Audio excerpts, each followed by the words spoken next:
just YouTube. Yeah. Awesome. All right. Maybe starting. We'll see. All right. So welcome to what do I call this? Let's Get Vulnerable with Dominica May.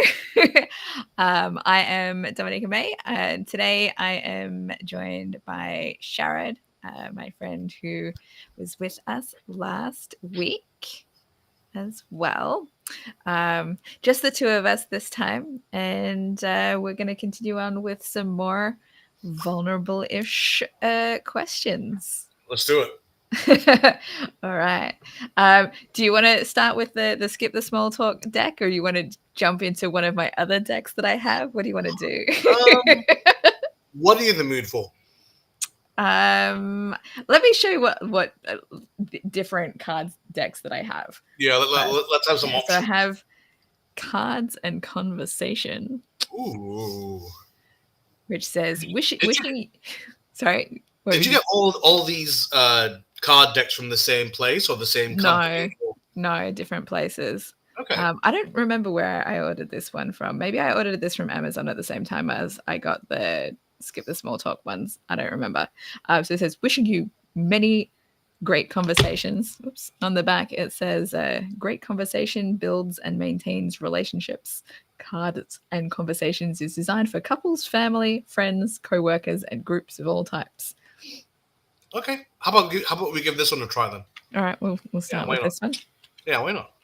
Dealer's choice. We'll see if they're any good, because I don't think I've opened this deck before, or maybe I did with one of my friends, local friends. Okay. Oh yeah, I did actually.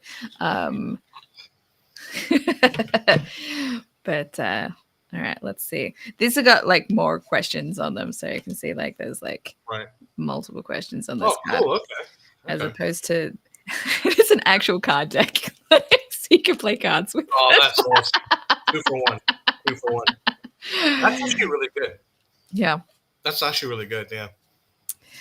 All right, so okay, pick an actual card, and I'll like choose a card, like the number and suit, and then I'll pick it out of the deck, and we'll see.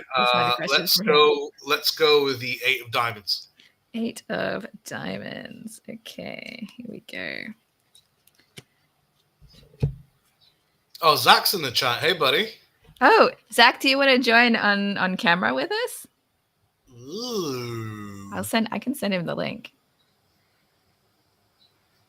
Please share a link. Yeah. Yes. On iMessage. Can I send it on WhatsApp? Because I don't have iMessage. I'll send it to you on WhatsApp. I messaged him earlier and asked if he wanted me to send him the link, and he didn't reply to me. Well, he was saying his WhatsApp is kind of bonkers, so maybe it's wait. In Instagram, is that better?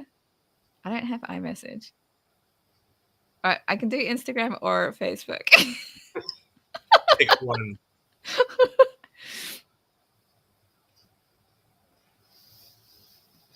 Let me send him on Facebook. Let me know if he says a different one.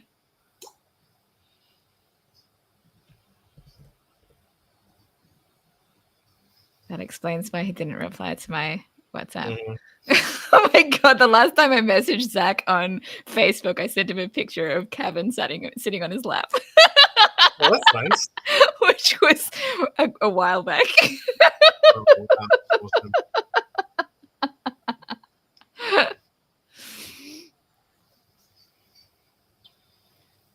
All right, Zach, if you don't get that message, tell me a different way to send it to you.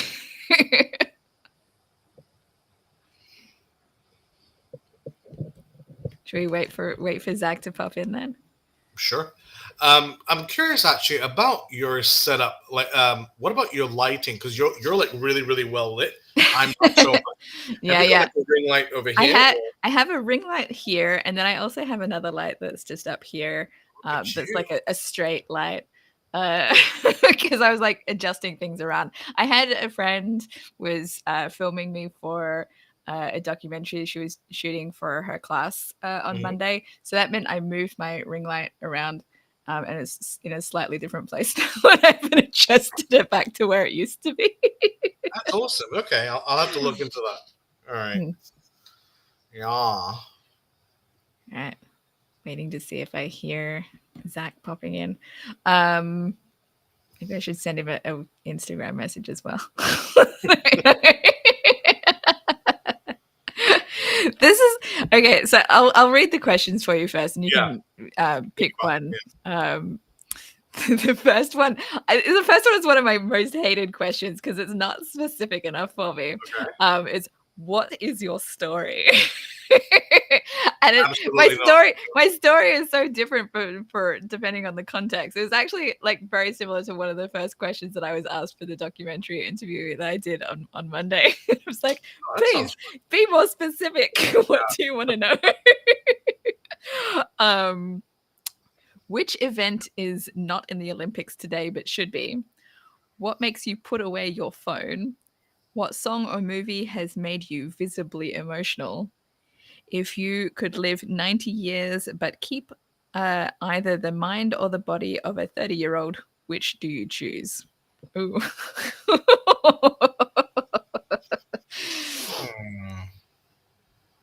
Ooh, those are good questions, all of them.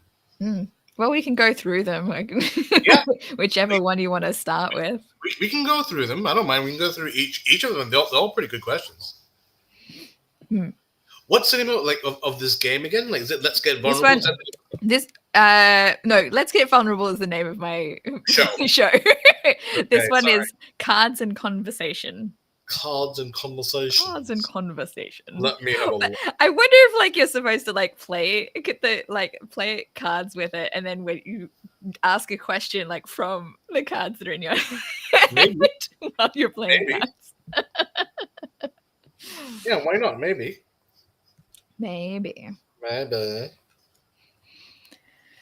So which question of those do you want to start with? I'm going to go the last one.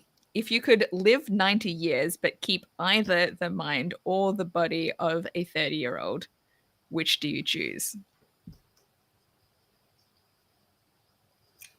Do you have a preference, like the mind or the body? Which one would you choose? I feel like I would pick body just because mind of a 30-year-old, I was not as smart as what I am now, right? I would want to have my knowledge, lived experience for that time, rather than being stuck in the mindset of my 30-year-old self. Yeah. Because I didn't have, when I was 30, I was not the greatest. I mean, yeah. I had some issues. Don't we all? Yeah. I don't know. It's tricky because if you'd have to keep the mind, right? Because of the 30-year-old. Because if you aged X amount and your mind degraded, what's the point? But I can. If we went to dementia, then sure, that makes sense. But if you still kept your memories, right? I'd be fine with forgetting some things here and there, as long as I still had my memories. Yeah. And the thing is, though, like I said, I don't know if I've told you, with my illness, one of the really, really big symptoms was short-term memory loss. Mm-hmm. So I had to learn how to adjust, and it's quite scary, but at the same time, it's manageable if you have a system. So, and health is everything. So if you can live up to that long, but if you're healthy, you can train yourself, right? So that's why the body is better. If I had the mind of a 90-year-old, but the body of a 30-year-old, I'd still be able to play my video games. So go out and do things. Yeah. Still maybe have people hit on me. No, probably not. I don't know. No link received. Zach, I don't have iMessage, but can I send it to you on Instagram? I'm going to send it. I'll open my Instagram. I sent it to him on Facebook Messenger. Let me check my messages. I know it's been a while since I've messaged Zach on Instagram too. It's not in my recent ones. but it's all good. No account found. That's weird. Oh no, it's fine. I don't know what was going on there. There, now he's active on Instagram, so hopefully that means that he'll get that one.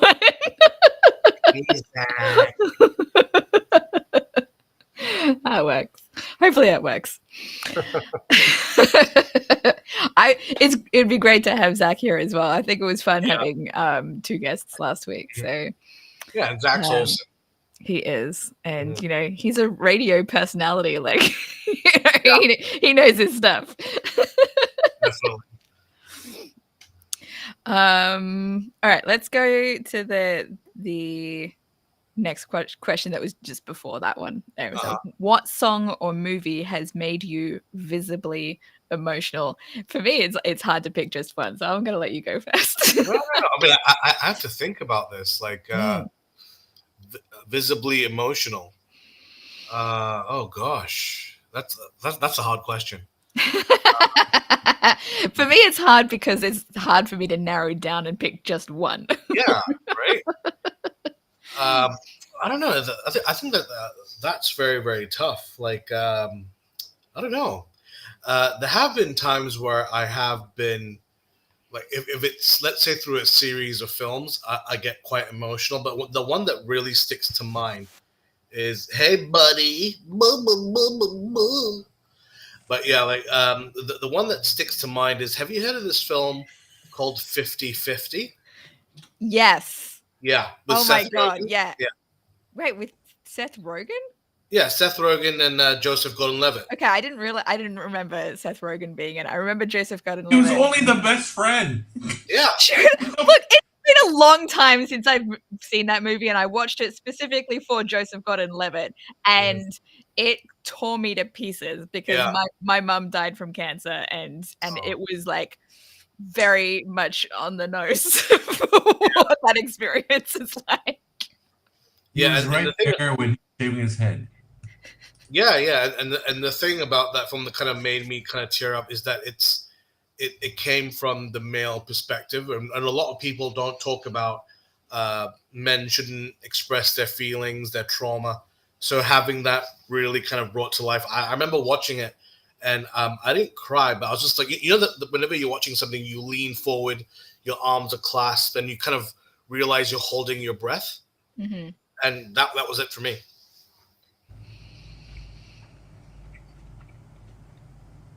Yeah. Yeah. What are you eating there, Zachary? Breakfast burrito. Oh, nice. I had a fish burrito earlier today. Oh, burritos all around. Mm. So what are you talking about? Movies that made you cry? So what song or movie has made you visibly emotional? So it doesn't even necessarily need to be cry. Maybe it made you really angry. I spent 10 ringgit on this. That's just reminding me of when I fell asleep watching Gladiator. Which one? The new one or the old? No, the original one. Oh my God. Oh God. But I wasn't watching it in a movie theater because I didn't think that I was going to enjoy it anyway. I rented it out from a video store. Wow. Because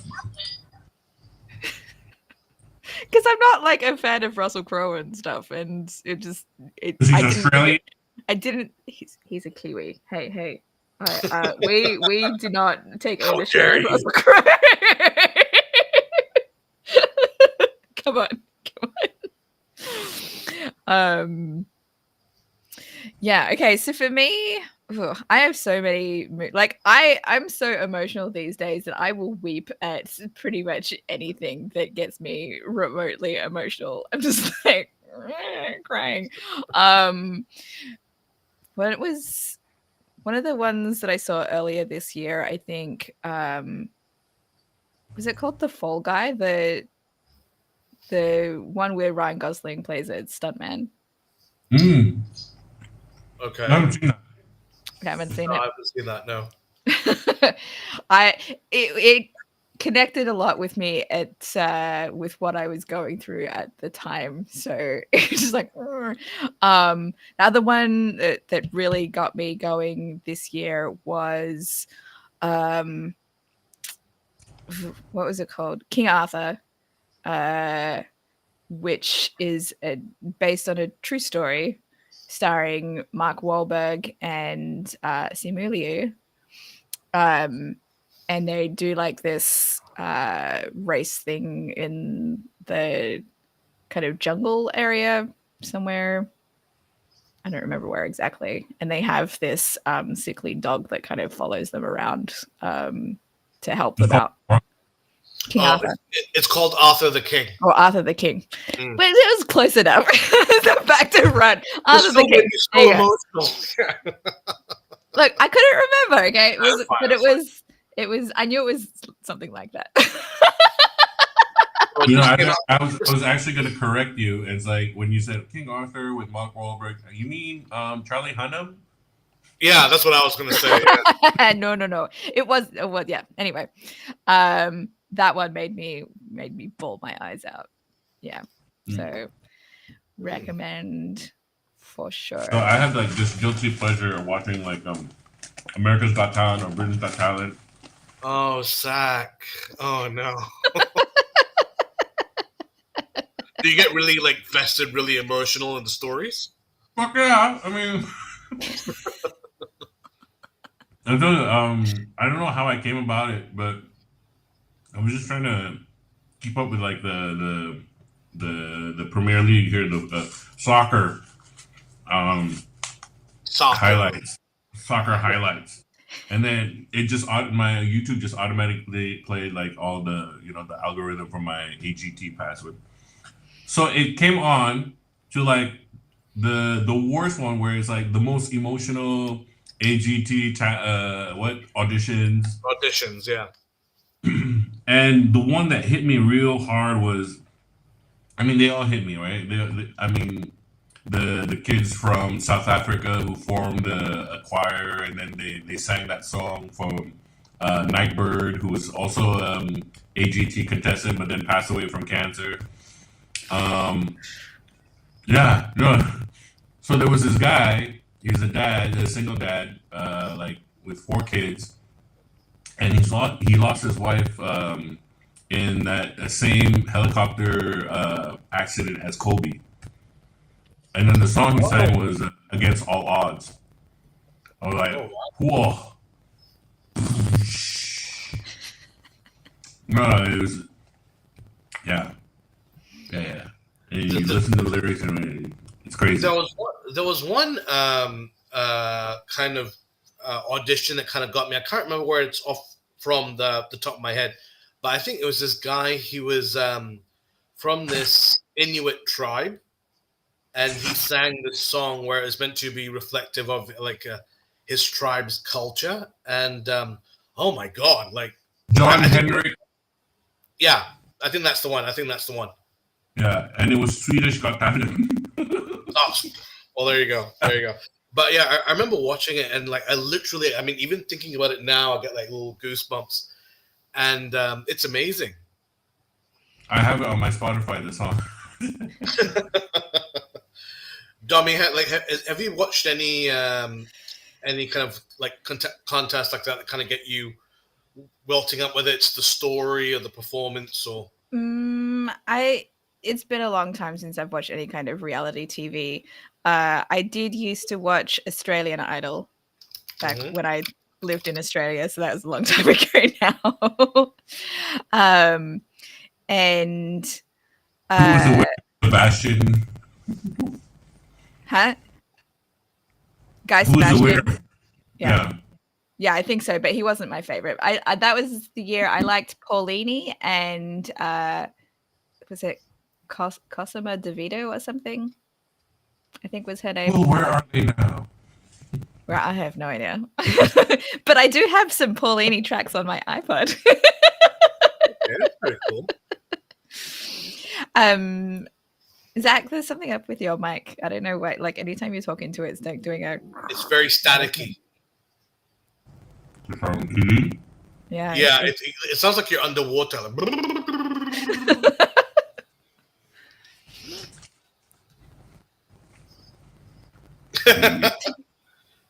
Yeah, it's still quite staticky. It's not as bad as it was. No, it's not as bad as it was. Okay. Yeah, but like, no, I'm not someone who really watches reality TV nowadays. Did you ever before, like what is it, Survivor or? No, just Australian Idol and Big Brother. I watched maybe a couple of seasons of Big Brother in Australia. Mm-hmm. Before it got weird. Well, I'm just sure it was always weird. But I guess I just prefer my stories. Not well, no, that's not in Australia. I did watch what was it called? The Geeks and Beauties reality TV show where they Beauty and the Geek. Yeah, Beauty and the Geek. That Beauty one. and the Geek. That's it. Yeah. I watched a couple of seasons of that because it was on Astro in Malaysia when I was living there. I tell you what saved my life during the pandemic was Love Island on Netflix. No. I did it every night. No. I followed the girls on some of the seasons. You know, they're doing good. They're doing good. Just spoiler, okay? None of them end up together after the show. Okay? No, you're joking. They all break up. No.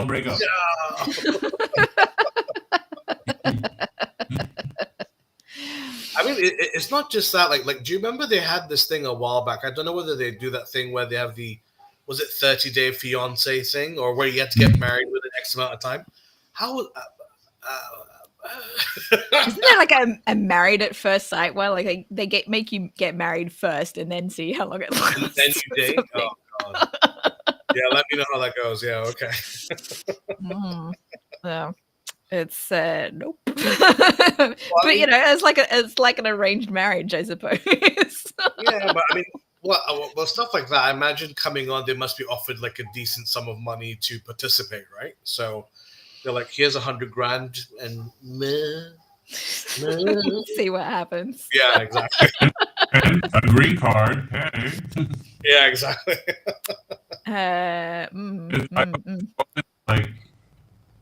Like I always watch the episodes when you know, like the one person is from America and then just some random guy in Africa, or you know, the Nigerian prince. Some Filipina who's living with her mother and raising like her two sisters by herself, you know, like, and then you see when they get on the show, they're like, you're only there for the green card, you know, because the guy that they hook up with or like the girl they hook up with, you know, like on a real day, they're like,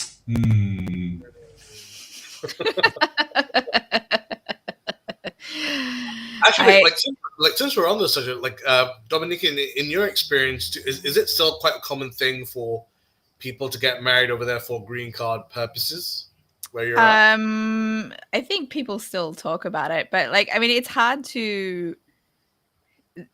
I mean, they're very careful and cautious of the fake green card marriages, so they do try and catch you. You like the green card. If it's a new marriage, the green card lasts for like preliminary 2 years or something with like conditions attached to it. If your marriage lasts longer than that, then you can apply for a longer term green card. But that's one of the things that they put in place to try and prevent those green card marriages. So you have to stay together for the first 2 years and then it gets renewed for X amount. But if you can prove that you've already been married for longer than that, to prove that it's a bona fide marriage, that's the term that they use in its, which I know because I had to apply for a green card for my ex-husband. And so that was granted for us very easily because, you know, we had 2 legitimate children from the marriage. You know, like that's one way to prove that it's a bona fide marriage. Like, oh, we have kids. they're like, oh, have you got any photographs of you guys on dates or anything? Like, here's our child. Yeah. Exactly. Yeah. But you know, this is one of those things that, I don't know, since we're on this topic, post divorce, I had somebody who I had proposed the idea of marriage to for green card reasons, but like because I wanted to be with him, like not just because like I can help you with a green card. And so I was like, you know, thinking about that sort of thing in that. What, Zach? We've talked about this the last time you joined on the baby reindeer stream. Same person. Really? Yeah. So anyway, so like when I jeez, what? those eyes.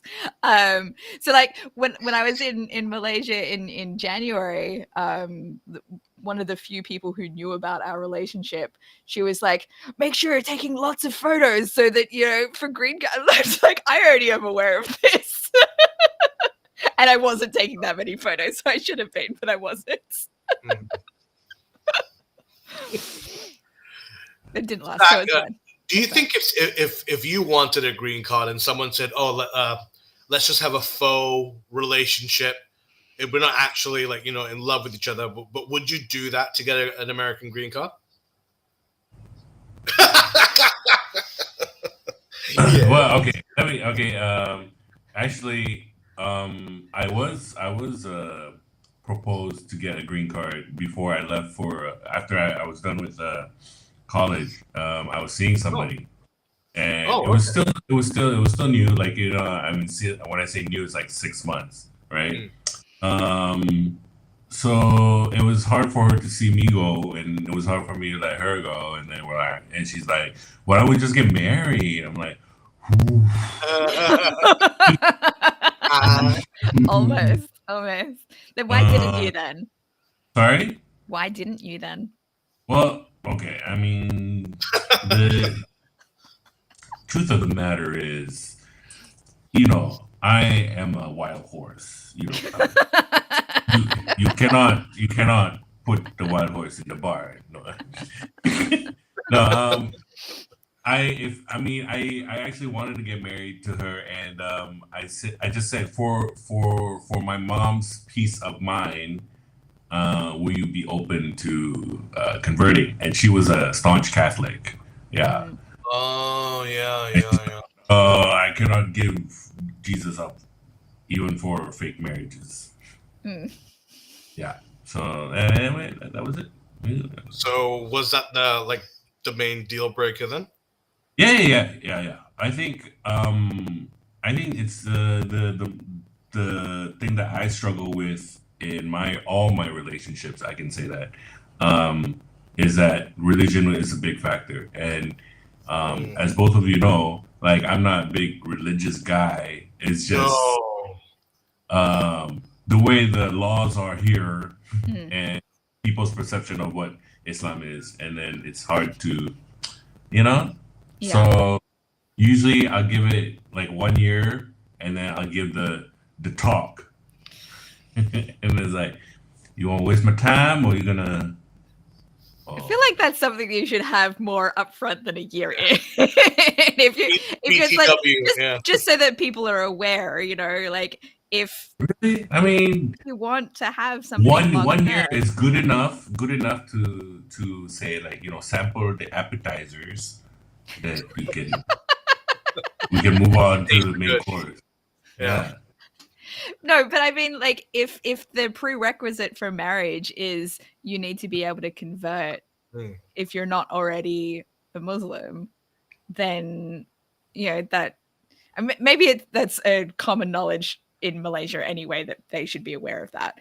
But if it's somebody who isn't aware of that being a common knowledge thing, then I would think that.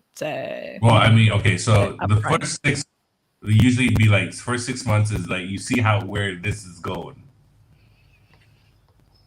and then after that 6 months you be like you like okay, I can see myself being with her. And then after the year, that's when he's like, okay, now seriously, do you really want to be? Yeah. See, I don't know. After my last experience, I need to be more upfront right at the beginning. I feel like I need to be more upfront right at the beginning what I'm looking for. I can't do the let's go with the flow thing anymore, because it's a time wasting. Like, I need to know in advance what are some deal breakers so that I don't get too attached to somebody and then have to detach from them because there's some deal breaker that I wasn't aware of. Mm-hmm. Deal breakers. Well, aside from religion, are there any other kind of deal breakers that you want to keep out for? Me or both of you? Both of you. Ooh. Deal breakers. Gold diggers, I guess. That's not a no. I mean, that's not a problem that I've personally had. So, like, no gold diggers for me. As someone who is like wanting a green card from you, you don't know. Well, I mean, technically, my ex-husband probably was a gold digger. My mum had just died. I came with a decent inheritance. I have to stand up about this. But that's the thing, though, because if they're a gold digger, wouldn't you already know that while you were dating them before it got too serious? Presumably. No. Because people can hide their red flags early on, and then it comes out. And if you're like love bombed in the beginning, you kind of ignore red flags as well. You can ignore those kinds of signs. So that was my marriage. I couldn't do a green card marriage. I couldn't marry someone just to help them get a green card. No. Sorry. Look, I know, because you're both. Look, I don't think either of you would marry me for a green card anyway.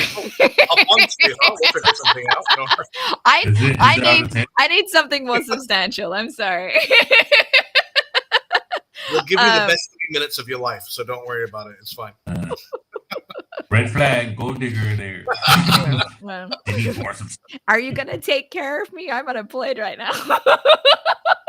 3 minutes. That's all I can give. After that, I'm tired. Yeah, no, take care of me financially. That's what I just said I was unemployed. I don't care about this. Look, I went 4 years without sex after my divorce. Okay, I can deal with no sex at all. Fair enough. Depending on the person, I guess. Maybe if it's really good, then it's hard. Anyway, I don't need those memories right now. My deal breakers would be more in the emotional sides of things. If you can't be open and communicative with me, that's a huge red flag for me now. How about if we flip that? How about if? So I mean, I'm sure you've experienced it. Both of you have. What if someone's overtly emotional? Yes, the complete opposite. Yeah, I know some people like that. Oh, do you? Do tell.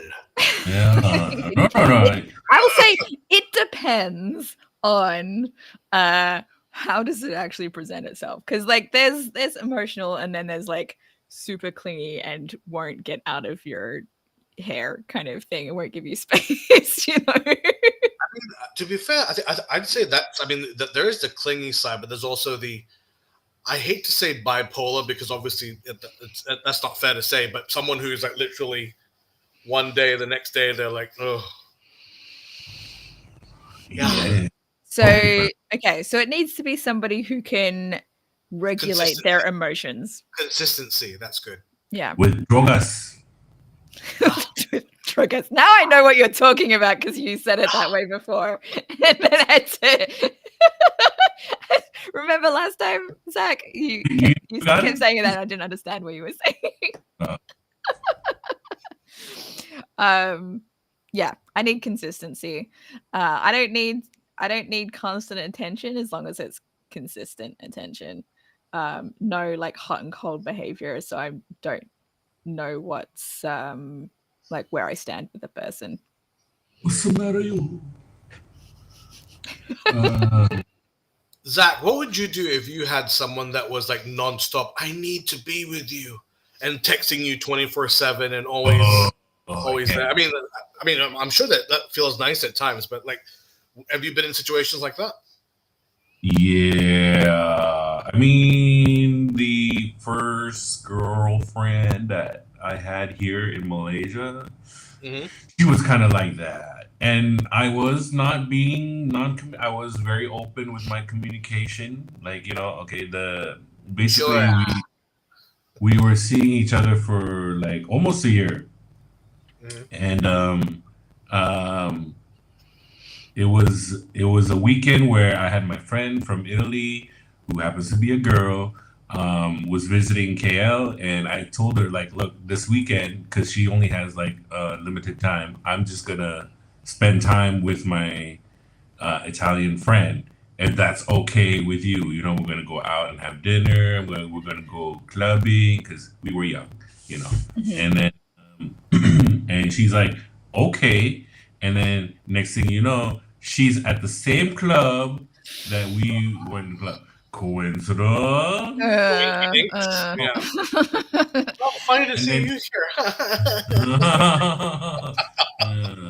Yes. That, and then that... No, go on. You've got more to say. She kind of like approached us as if like, oh, hi, I'm Zach's girlfriend, kind of thing. And then, my Italian friend was so cool about it. And then I was just so embarrassed. She was like, okay. And then we went aside, like me and my Italian friend, to like, catch up and stuff. And then we decided to leave the club. And then she's like, you're not going to say goodbye? How come you were avoiding me the whole entire time you were with her? I'm like,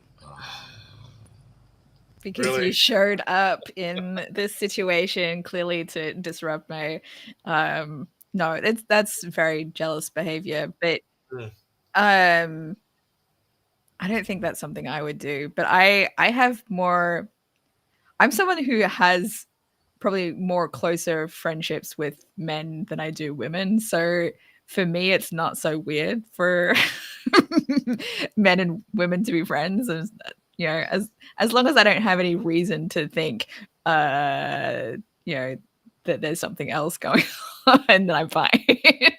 Well, that's something like I've noticed that in my 20s and 30s, a lot more women prefer male friends compared to female friends. A lot of women I speak to are like guys where we're simple, we're straightforward, we're uncomplicated. We won't talk shit behind your back, and whatever's on our mind, we'll tell you. So yeah, simple. Oh, you don't think so? No, I'm trying to think because no. I mean, mostly guy friends here, yeah. Some girlfriends, but the girlfriends that I have were, I guess, people that were in a relationship with a mutual friend, and then we and then as opposed to the other person, and then that's how our relationship blossomed. Blossomed. Yeah. For me, it's always just been because a lot of my interests are in male-dominated spaces.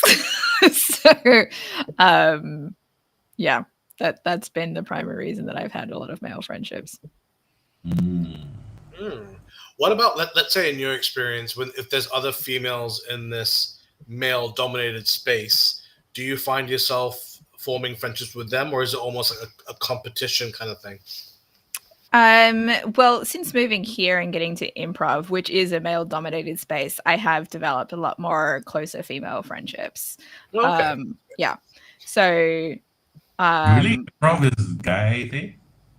Yeah, improv is more male-dominated. Interesting. You didn't? Is it not there? I mean, I thought like the likes of Tina Fey or Amy Poehler. Sure, they're some of the most famous female improvisers, but they're not exclusive to them. Because yeah, but I mean, Stephen Colbert started that way. Really? A lot of the Saturday Night Live cast members started through improv. And the male ones as well, not just the female ones. So, well, I mean, like, just to piggy off Zach's point, because I've noticed a lot of videos I've been watching recently, and a lot of my friends that in the US, it's very, very 50-50 now. It's a lot more female, not just more female than men, but there's a clear kind of balance, which is good. So yeah, in improv or like in other spaces. I mean, like improv for sure, but in a lot of spaces as well. Yeah, I think the he, her, and they, them. So it's like you can't say it. Back in the day, it was even more male dominated. Like you had to have a really thick skin as a woman to make it in improv. There's a lot of like sexual harassment and that sort of thing because of the male dominated spaces. I get you. That sucks. And the women that kind of came up through the ranks that way, not necessarily as supportive of the thinner skinned women that have tried to come in since then. Because it's like, well, we had to, live through all of this stuff. So, this is kind of part and parcel with the thing. It's like, no, we need to have more inclusive spaces to make it more friendly and welcoming to people. Yeah. Well, see, like, that's kind of tricky because, I mean, even if you look at it that way, let's say, for example, you go into a school or a college, right? And the people above you or the graduates, rather, have you noticed that they'll intentionally not bully you, but they'll kind of put you in your place because they're like, okay, when we were your age, this is how it works. So we shit on you, and then when you're in our age, you shit on the next generation, and then it's this hazing is how you build character and go up. So maybe in some ways it's viewed that way as well in the comedy space. Maybe. But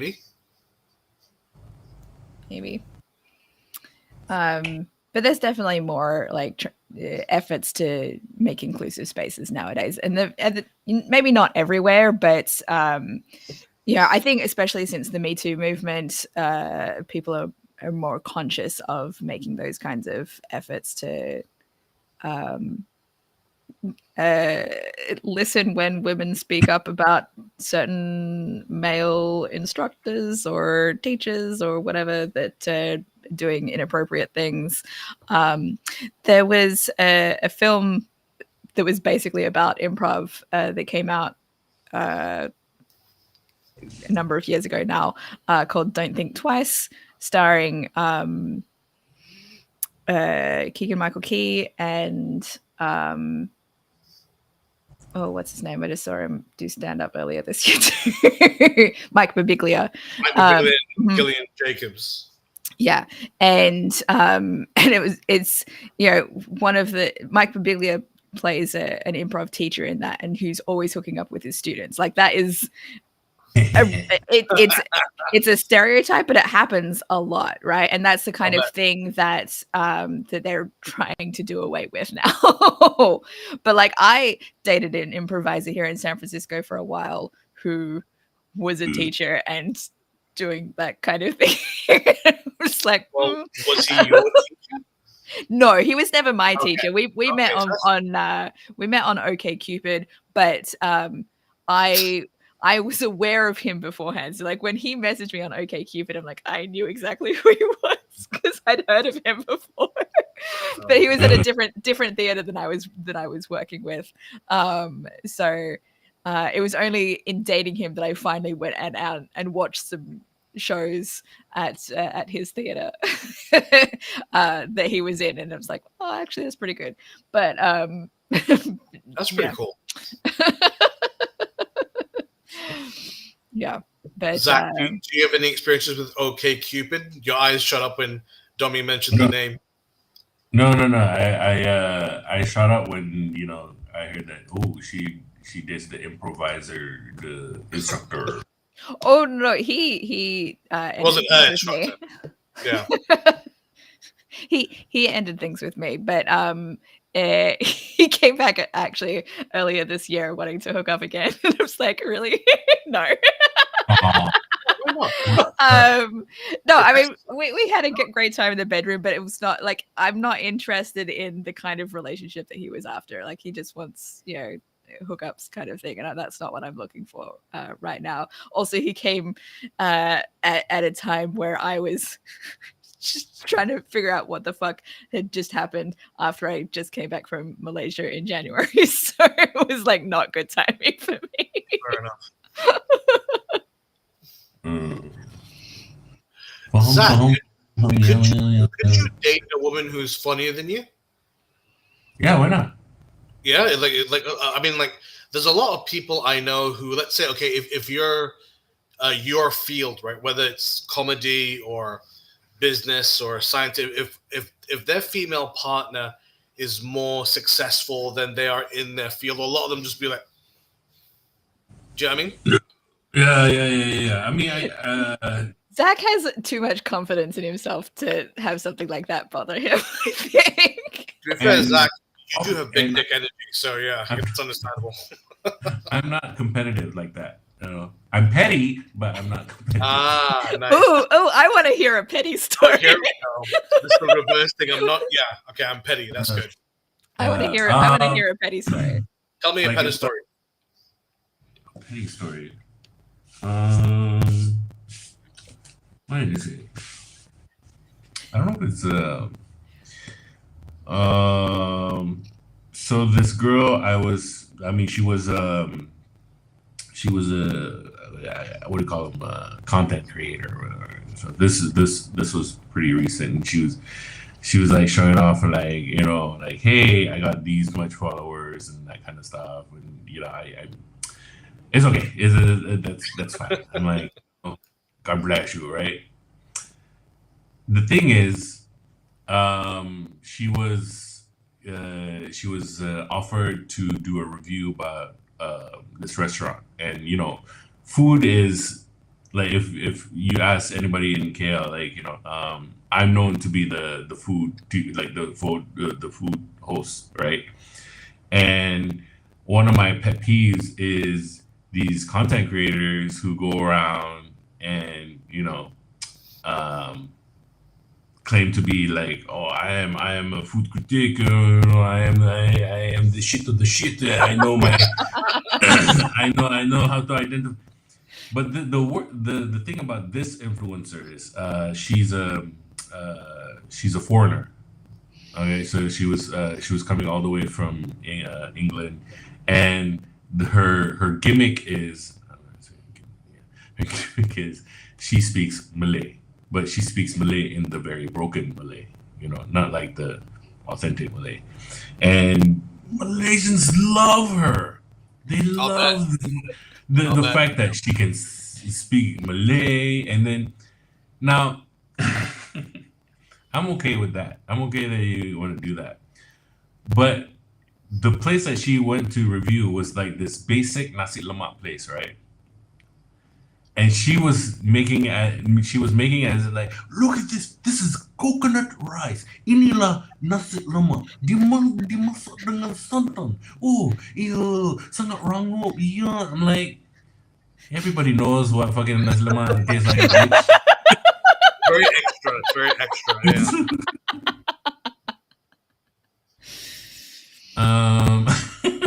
So I decided to do like a parody video, and no. Oh. Was it like eating durian and you're just going, sedapnya, apa kami buang ini. So I went to this place in Changkat that serves fish and chips.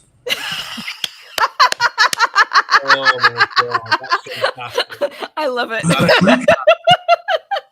It's crispy. It's it's straight cut. Okay, it's not shoestring, so it's like legit. And they serve on newspaper. Oh my God, this is authentic English. It's today's newspaper, man. She didn't like it. She's like, "What are you doing?"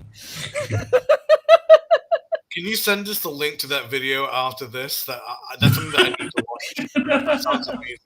That's great. I love it. We have a viewer. Lego Timmy has tuned in and says, "What's up?" What's up, Lego Timmy? Sorry, Lego Timmy is one of my viewers who likes watching my Lego streams, and I know it's been a while since I've done one of those. I should start another one soon because I do have the expansion that I want to build on stream. But I was waiting until like after my birthday, which is this Friday, because it's like if I'm spending that much money while I'm unemployed, that's my birthday present to myself. So I can't open it until after my birthday. Fair enough. What do you do with the Legos after you assemble them? Do you put them up somewhere in your house, or do you dismantle them? Behold, behind you. Those are all Legos? Yes. Oh. Avengers Tower is really bad. Pirate ship. Yeah.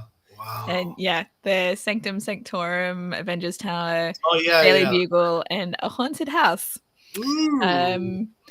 If the X Mansion was well, I don't have enough room for the X Mansion on there, even if I moved to the haunted house, because the X Mansion is wider. Like there's not enough room on there for it. You should have like a whole like table display. Yeah, or even like the what do you call them, floating walls? You can just put on the floating shelves on the walls. You could do that. That might be something you could try. Yeah, that's something I've considered. I have a pool table in my games room downstairs that I have a games room. Yeah. And that's actually where I started building my Legos on stream, was on my pool table. Like it was covered, right? It was not directly on the felt of the pool table. And so I have like, it's big enough that I would be able to like set up a town on that table, because I have like 2 tabletops that you can put on top of it, so it actually gets converted into a dining table. So I could use it for setting up the whole town that way. And I did have like a town kind of set up in there for a little while, and I'm like, I need to clear off the pool table for some reason, and now it's got mess of stuff on there again. So, yeah. Zach, have you got any experience with Legos? Little bit. The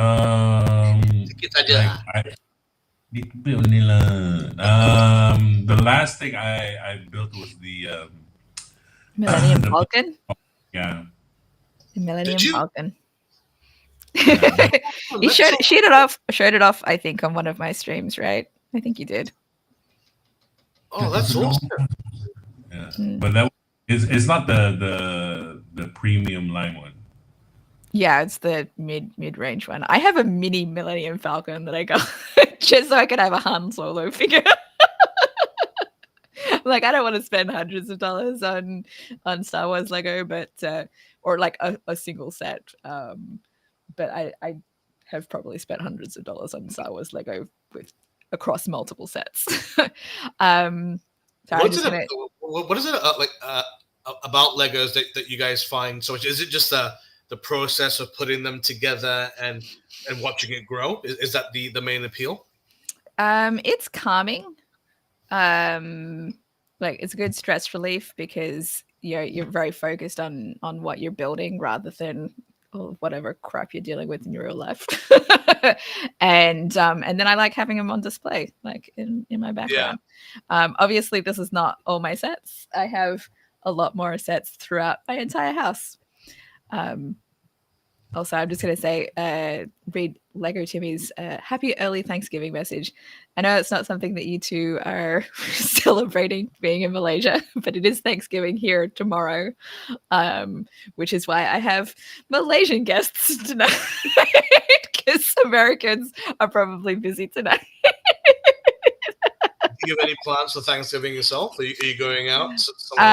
No, we're not going out anywhere. My daughter asked for a meal that included mashed potatoes and gravy, and then maybe something pork. So I bought some pork that I can bake in the oven and season, and Yeah, oh crap! That was what else I was going to buy from the store today was broccoli. Oh well, I guess we won't have vegetables.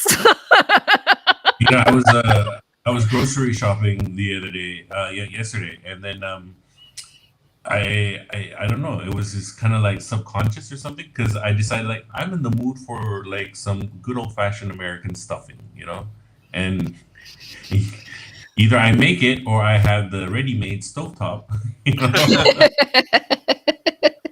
And I was like, yeah, let's put on some calories. Yeah. Giving like, oh yeah. Zach, did you ever come to any of the? I think I hosted a Thanksgiving thing at my place in Malaysia maybe twice or three times. I know you came to a Christmas thing that I hosted. Christmas only. Mm. I was on Christmas. Because the kids would think, like, that's Santa. like I was saying to Sharad earlier when I tried to send you the link on Facebook Messenger, the last message that I sent you on Facebook Messenger was a picture of you with Kevin sitting on your lap, and one of you was wearing the Santa hat. So it was from that Christmas. Yeah. So fun. You're not doing anything, so just hanging out. Just that, yeah. I don't have any plans with any friends or anything. I have family in the US, and none of them have ever invited me to a Thanksgiving dinner since I've been living here for. This is my 11th year living in the US during a Thanksgiving since I moved here. I've not been invited to any family Thanksgiving dinners. Why don't you reach out just going, hey pal, you doing anything? I don't really feel like traveling anyway. Like the thought of traveling during this time of year is not super expensive. It doesn't inspire. Where they live? I have family like in Wyoming and Colorado and Utah and Virginia. Yeah. But I mean, I'm not super close to any of them anyway. Maybe that's why. I did do a road trip across to a lot of those states, not as far as Virginia, but like Wyoming, Utah, and Colorado, and down into Texas and stuff back in 2017. So that was the last time that I visited any of my family. That's one thing that I kind of wish we had in Malaysia. Like obviously for us, if you want to drive somewhere, I mean, the most you can really drive to any location from KL is like what, two-ish hours maybe. No, if you drive to Penang, it's gonna take you longer than that. Yeah, but I mean, or JB. Maybe, yeah, but like I mean, like around the area, and there's not much else to really see. So I don't know. Maybe I'm trying to think of like my dad and I. We went to just went for a drive up to his hometown, but like other than that, I mean, like there's not much really because like in the US, one thing I like is like each city is in its own. They're completely different from each other. You know, so there's always something completely. Where else in Malaysia? I mean, obviously you get the more traditional, old school kind of thing, but that's pretty much it. So yeah. Yeah, there are definitely a lot of different architectural styles depending on which part of the US you go to. Is always something that fascinates me. I like the New England style of architecture. I like their houses up there. All right, what card do you have next? Do you want to answer another question from the same card, or should we pick something else? What other questions are there? What makes you put away your phone? Ooh, that's titties. Titties. Yay! in your face and not on your phone, presumably. Yeah, I think Zach wins. Ooh, that's a tricky one. Conversation with people I actually want to converse with. This is something that I wrote about in my memoir. Was when I was with this person that I wrote about in there, like we were very, very rarely on our phones when we were in each other's presence, which I really appreciated. It was something I liked about that relationship. It's like, oh yeah, I have no interest in posting to social media and like interacting with people online while he's in my presence. So good conversation and people I want to spend time with is what will get my phone put away. Yeah, I think it's almost like you have to be aware of it. This happened to me a few years ago. Me, my father, my mother, and my sister were out for dinner, and literally one table over, there was a huge, there was this big Chinese family, different ages, blah, blah, blah, genders, and what have you. Everyone, and even the older people, everyone was on their phone. No one was talking. And this is like a big fancy Chinese restaurant. It was a huge table. I'm not joking. Everyone was on their phone. No one was talking to each other. I remember just looking over, just going, "What the fuck is going on?" And yeah, ever since then, it kind of got into my head. Like, I never want to ever do that. Yeah. Yeah, I know. When in the middle, and then whoever picks up first pays the bill. Yeah, I mean, like that's a good way to do it. Yeah. Don't grab your phone unless you want to pay the bill. That's great.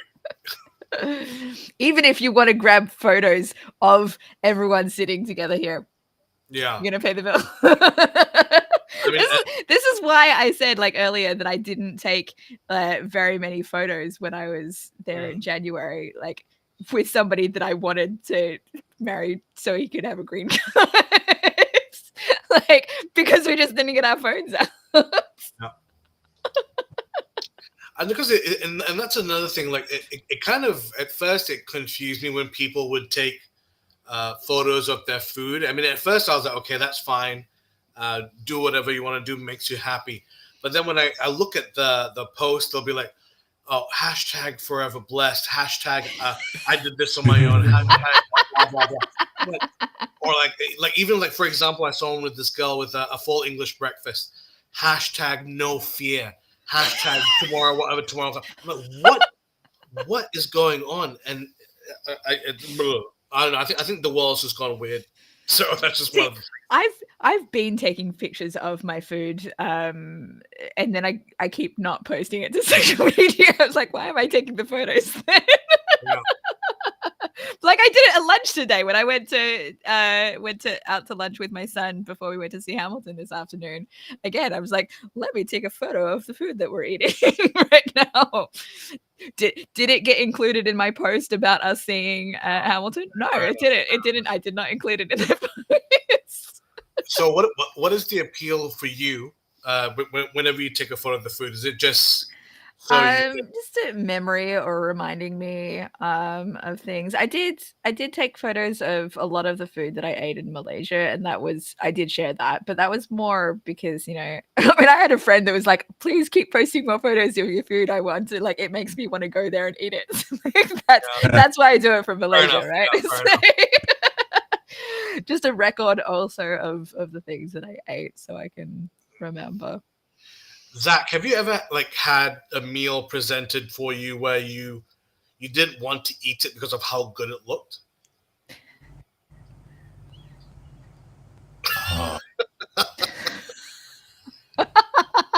I want to eat it because of how good it looks. No, you didn't want to eat it because of how good it looked. That you were afraid that you'd mess it up? No. But because it looks so good, that's the more reason I want to eat it. Yeah. Yeah, but you know what I mean? If someone gives you like a really fancy cake, for example, with all the nice deco and everything, you're like, ooh, which one? Ooh, which one? Yeah, I'd probably start at the base. That's fair. I like the practical thinking. Well done. My fanciest cake that I've ever made was a rainbow layer cake, which I made for my daughter's birthday back in, I guess it was 2020, just before the pandemic hit, I think. That would be confiscated here by the government. Yeah, I know. I've made jokes about that sort of thing in KL. Like when I was being driven through KL back in January, there was like a bridge that was painted like a rainbow. I was like, why is that not banned? Ish, haram lah. And remember, Zach, like I think when that bookshop that you took me to, I think there was like something with rainbows on it, and I ended up buying. And you asked and made a comment on it, like after I had commented, you made a comment to the cashier about it. What did you say, Zach? Wah, ini haram ke? Ini kenapa? Ini boleh ke jual ni? Ya, boleh jual, boleh. I didn't think that he got the joke, but yeah.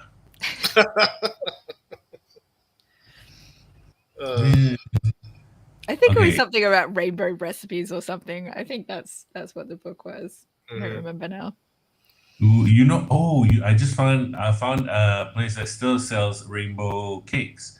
Fridays in Malaysia. Yeah. There you go. Is the Fridays at 1U still open? Yeah. Yeah. All right, I'll have to go by that. Fridays at the Chili's. Ew. That was the Fridays that I probably went to the most. I mean, it's the biggest one, right? Is it? Maybe. Yeah, it could be. Yeah. Well, I don't know if that's true anymore because there's the Putrajaya IOI or 101. Putrajaya always has to do something bigger. No one ever goes there, but they have to do something bigger. Yeah. Dude, but you'd be surprised. Everybody from Shah Alam goes there. Really? Okay. Yeah. I have a friend who stays in Kota Kemuning, and then he goes to Putrajaya because it's just about 15 minutes away. It's like our equivalent to going to like Onutama. So that mall has wings. Yeah. I mean, more than a new wing and an old wing. Yeah, I was going to say it's like an old wing and the new old wing. Like, what is it? It's crazy. Yeah, I know. Actually, it's really funny you said that. Like a lot of people have told me, a lot of older people have told me, they'll go to 1U to exercise. They will they'll leave their phones, their wallets at home, their cards at home, and they'll just walk, and that'll do. Were they from one end to the other and then up and down all the floors? Yeah, that's what they'll just go, and that's it. Interestingly, like I mean, that's the mall that I went to the most on my last several trips back to Malaysia, I would say, and I don't know, it didn't feel as big as maybe, I don't know, like it's easy to go back and forth at 1U. It's not the biggest mall, right? Well, size isn't important, Tommy. Okay. Oh, hey, please, hey. Okay. If you always these people making about size. If you are aware of any of my history of partners, then you would know that I don't care about size. Look, I've made jokes about that game. I don't. Okay. Sorry. I think this is a vulnerable chat. Like that's I'm gonna be vulnerable here. Yeah. So what she's saying is that she's a fan of the small PPs. I don't go specifically for it. I wouldn't say that. I'm all I'm saying is I don't judge based on size. I judge based on character, personality, and how well we can get along and interact with each other. Sure. Oh, How deep are our conversations? Can we talk for hours without it getting weird and awkward, running out of things to say?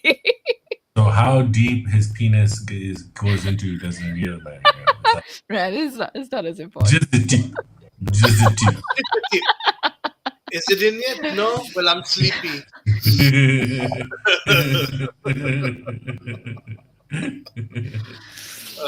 I'll take your silence for confirmation then. Okay. All right. Yeah. Wait, for me? No. Look, I'm just saying, as someone who has dated someone who has made fun of that in an unrealistic way, because people always exaggerate. Sometimes they exaggerate in the wrong direction. Okay. How do you exaggerate in the wrong direction? It's like mine's straight as an arrow. Yeah. Mine's girthy like an elephant's trunk. Like, yeah.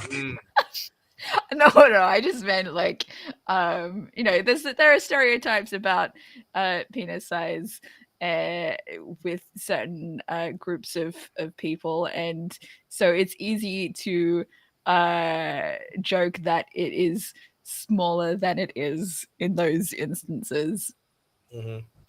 Well, I mean, do women have the similar thing where women will joke about cavernous coochies? Is that like a thing going on? There might be some comedians that joke about that sort of thing. Yeah, it's like, oh, your pee-pee small? Probably because you've got a cavernous coochie, miss. Hello. Please. Yeah, I mean, no, I mean, there's guys that talk about supposedly stretching them out so that they're too big, right? And no. I'm more concerned about size in the other direction. I'm terrified of the idea of someone being too big. Horsecock, yeah. Mm-hmm. Like that just sounds painful to me. Sounds scary. Yeah. Like, yeah. What if it's too long but it doesn't fit all the way? That's where training comes in. Hits you right in the. This does not sound pleasant. Just a tip. Yeah, in that case. Thankfully, I've not been in that kind of situation. But not yet. Not yet. Hopefully, never.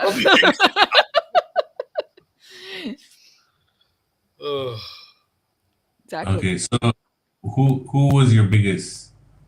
Who was my biggest partner? Yeah. I don't know. I this is of how what, much. This is why it doesn't impact me. It's like I honestly wouldn't be able to tell you. Like they all seem average size to me. No, but can you not? What does that say about you? Yeah. Can you not recall one where you're like, hello? Like, I mean, yeah, no? No. Oh, dear. And I've been with a couple of tall guys. Well, I mean, height doesn't guarantee everything. No, that's true. That's true. Yeah. Well, yeah. So. But I haven't had that many partners. Well, we all know Zach's packing, so. So here, my internal monologue as I was talking about this is like Zach is thinking, "Oh man, I'm probably too big for you." Yeah.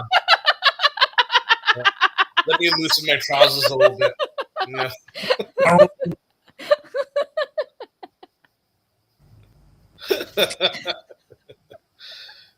Yeah, no comment, Zach. Yeah. If you're saying no comment is confirmation, there you go. Confirmation. Zach's packing. So shouldn't be Papi Zach, should be packing Zach.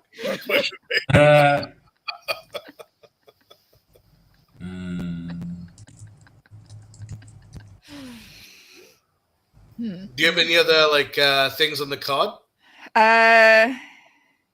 Yeah, but I think that they're, one of them is definitely not a vulnerable kind of question. So, the other one would be, "What is your story?" And I don't like that kind of. That's too broad of a question. Too vague. Too broad of a question for that one. Can you select another card? No, I'm going to pick one from this deck. Play your cards right. Okay. Where'd you get that from? This one, I think I backed on Kickstarter. Oh, nice. Okay. I think so. I think I did. And I haven't played it either. So, the first question on the very top of the deck is, what's a hard choice that you've made? Ooh. Huh? What's a hard choice that you've made? Don't make it dirty. I mean, you can have a dirty answer, but don't. Very hard choice. don't know. Ooh. Can't think of one right now. Hmm. Oh, for me, the easiest was I don't know if I've told you guys this story actually. So when I was in the US, when I got diagnosed with my condition, I was in the hospital and doctors were they were very honest. Like, my condition is called Guillain-Barré syndrome. It's an autoimmune disorder, and they warned me. They said like, okay, there's a chance you'll never walk again. Um, and like I couldn't feel anything from the chest down. I couldn't even move my arms to feed myself. I couldn't change myself. It was really really bad, and my memory was so bad where every few minutes I would fall asleep. I'd wake up and my memory would wipe. So I'd have no idea what was going on. And so the hardest thing I ever had to do is my ex showed up. Mm. Very, very kind of her. She spent a lot of time with me. And she asked me straight up, like, listen, if you need someone, I'm here for you. And the hardest thing I ever had to do was like saying, thank you, but you really don't have to do this and carry on your life. Because I didn't know if I would get better.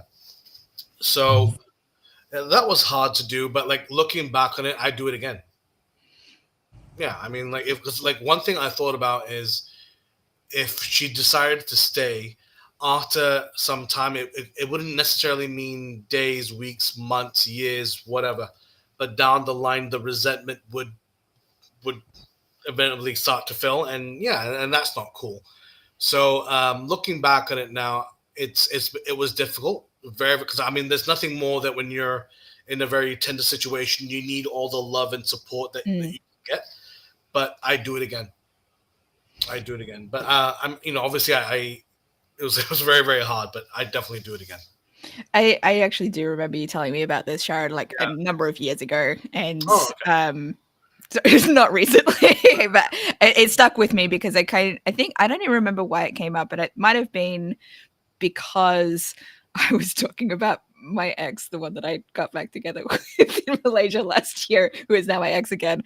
I think I might have posted about something to do with how I was feeling about that, back when we weren't talking to each other years ago, and kind of I think you were relating to something about that. So yeah. Anyway, I would have to say ending relationships are definitely absolutely hard. My decision to end my marriage, by the time I did, that was not a hard decision. Getting through it was hard, but the decision to end it was not a hard decision. Like, it was like this at that time. I'm like, I'm done.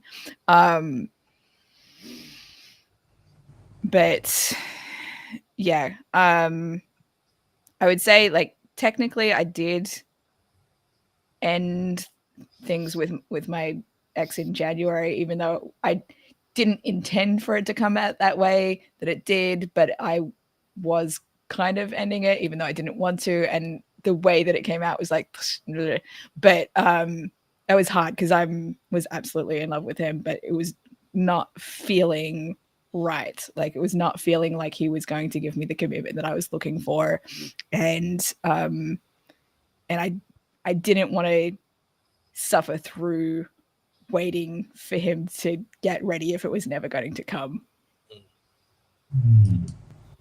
What about you, Zach? I don't know. It's hard for me. I mean, it's hard for me to leave the States, that's for sure. But on the hinds, yeah, I don't know. Yeah, like I always thought to myself that maybe leaving the States was a big mistake. What made you Uh, decide to come home? I I don't know. Like, well, I mean, the main reason was I didn't want to get in trouble with the government. Legally, yeah, sure. I was already working kind of like illegally, but then I had my own like setup over there. I was working in an events company. I tried to work the legal way, but then it got rejected. So I was thinking about this just continuing because nobody was, ICE wasn't breaking down my door and stuff like that. So, Yep. yeah, and Just so you know, California is a sanctuary state, so they can't kick you out, or they won't kick you out. oh, FYI. I wish I had this information yesterday.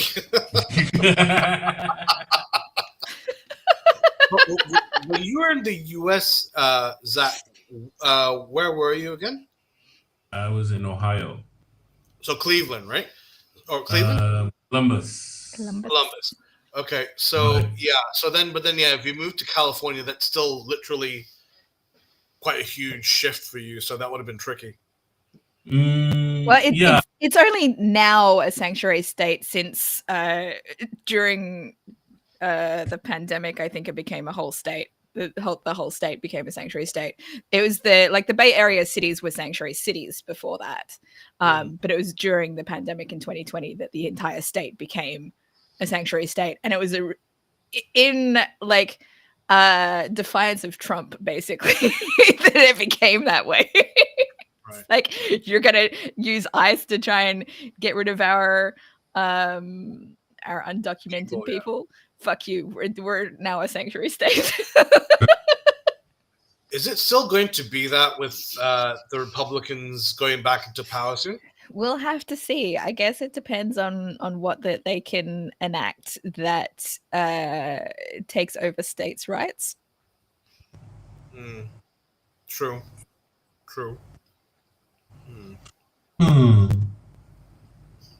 All right, what do we have for the next question? Ooh. All right. Let me use this deck again. Here we go. When was the last time you were in the US, Zach? 2018. Oh, okay. Would you be up for going back anytime soon? Next year, right? If money allows, yes. He's talked about coming here next year. I'm hopeful. I want him to come visit me. I have a spare bedroom. Come on. Spare game room. That's what you have. Yeah.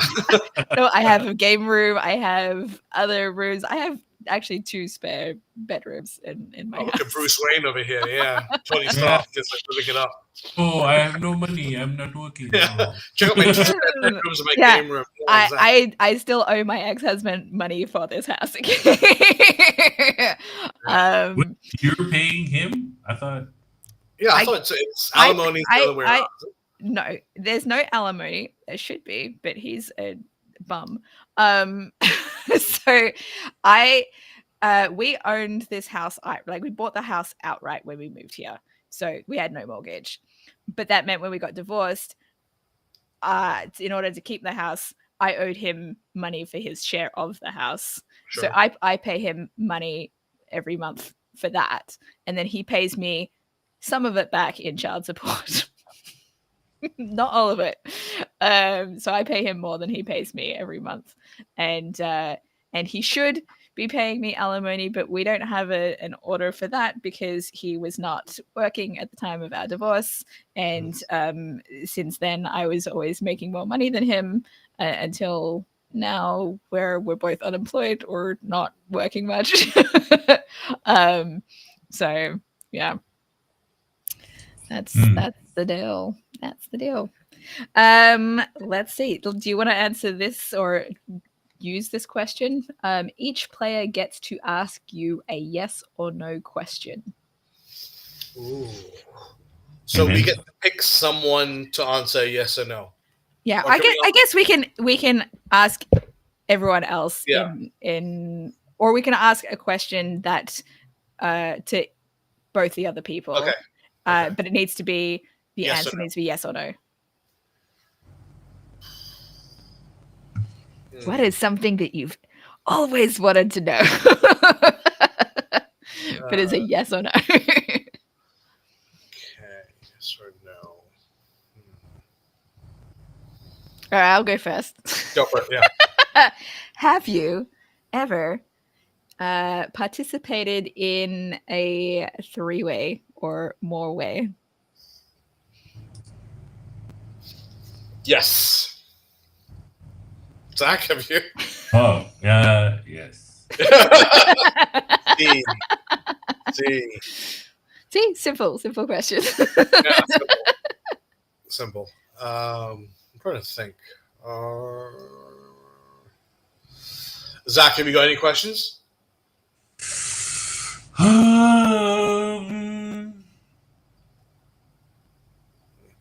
Actually, I've got a good one. Okay, so hypothetical.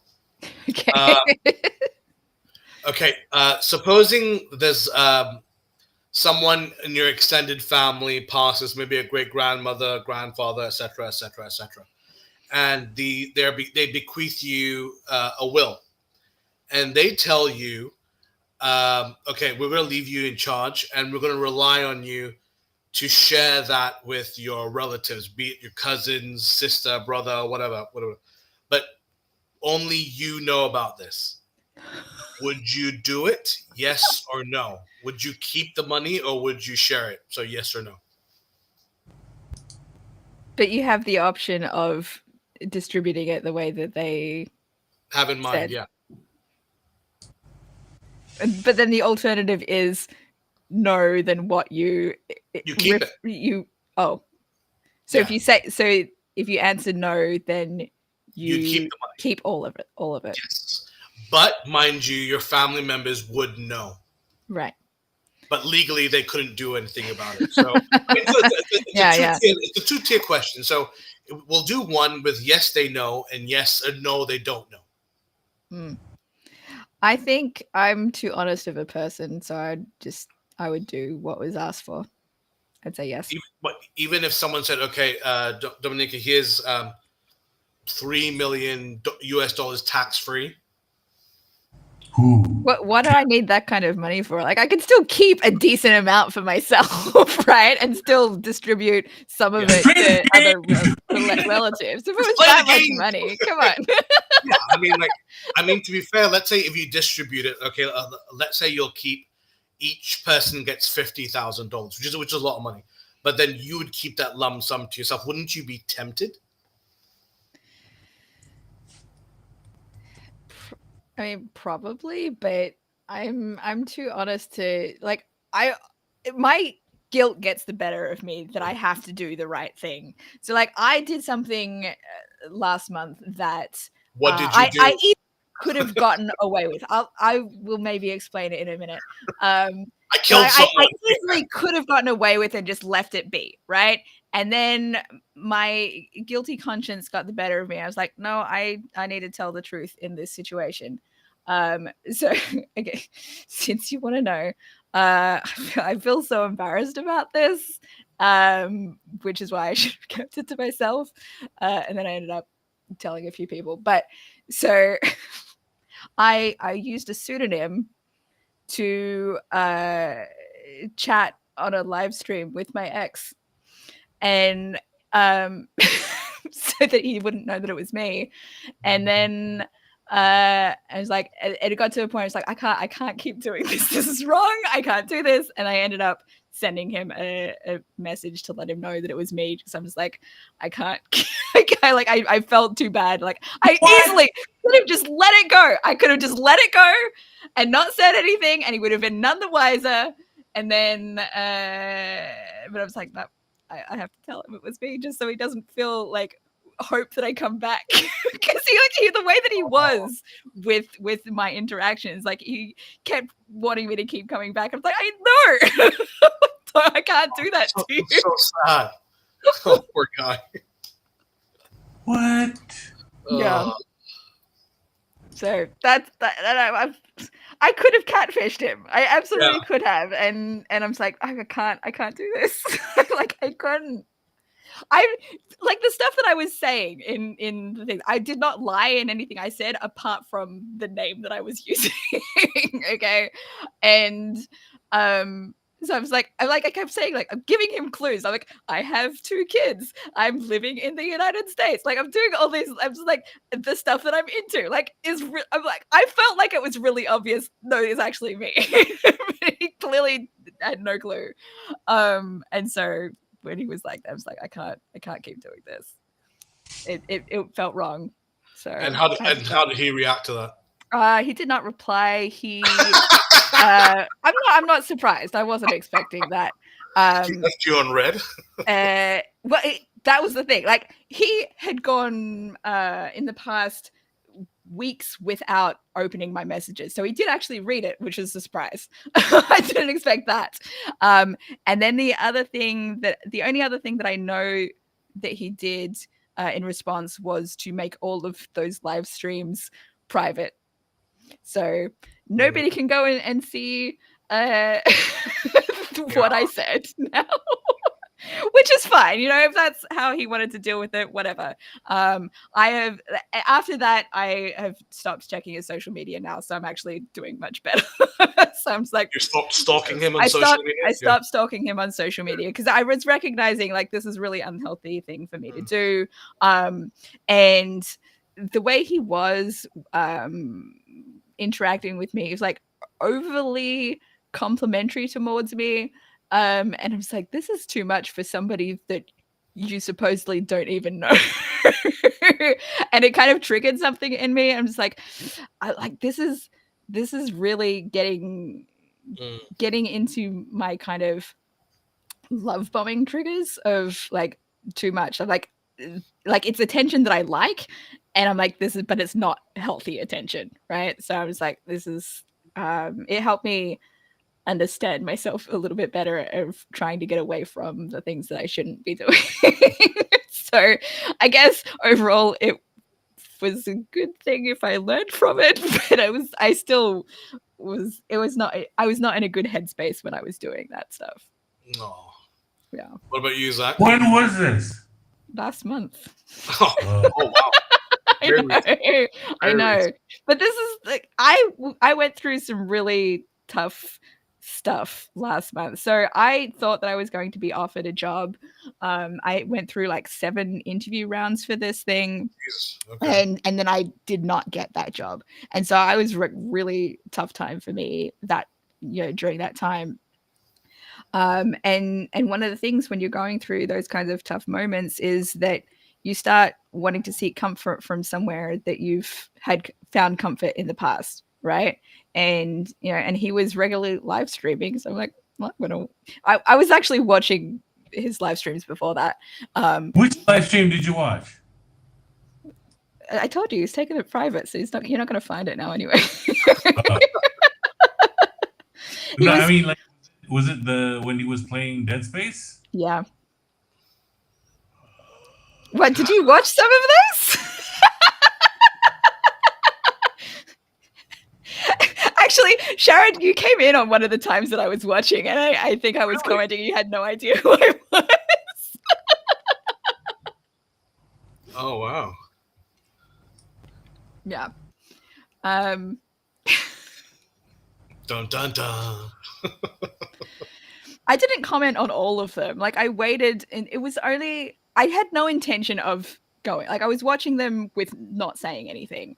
And then there was one stream that he did. He had like 1 viewer, and I felt bad for him. Like, I was feeling sorry for him. I was like, you know what? I'm going to use this other account that I have. And just to kind of like show him some support, right? Because I'm like, I'm here. And it just like kind of snowballed from there. I had no intention of going that as That's how it starts. Yeah.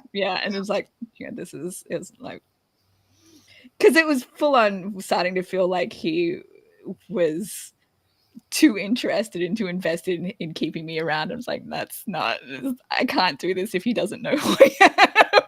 Oh no. Poor guy. You are catfishing him, huh? Oh. But no, unintentionally. Oh.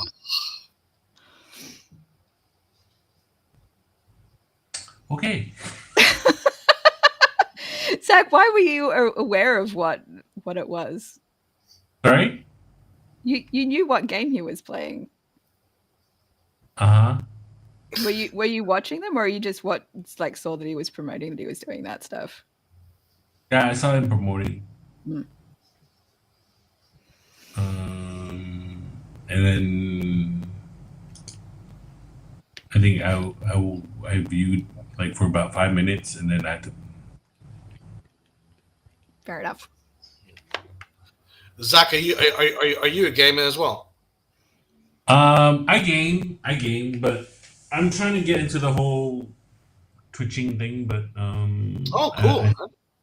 I don't know. Like I feel like I have to step up my setup. That's okay, but I mean, why not? I mean, Twitch or Kick. I mean, those are the two big ones.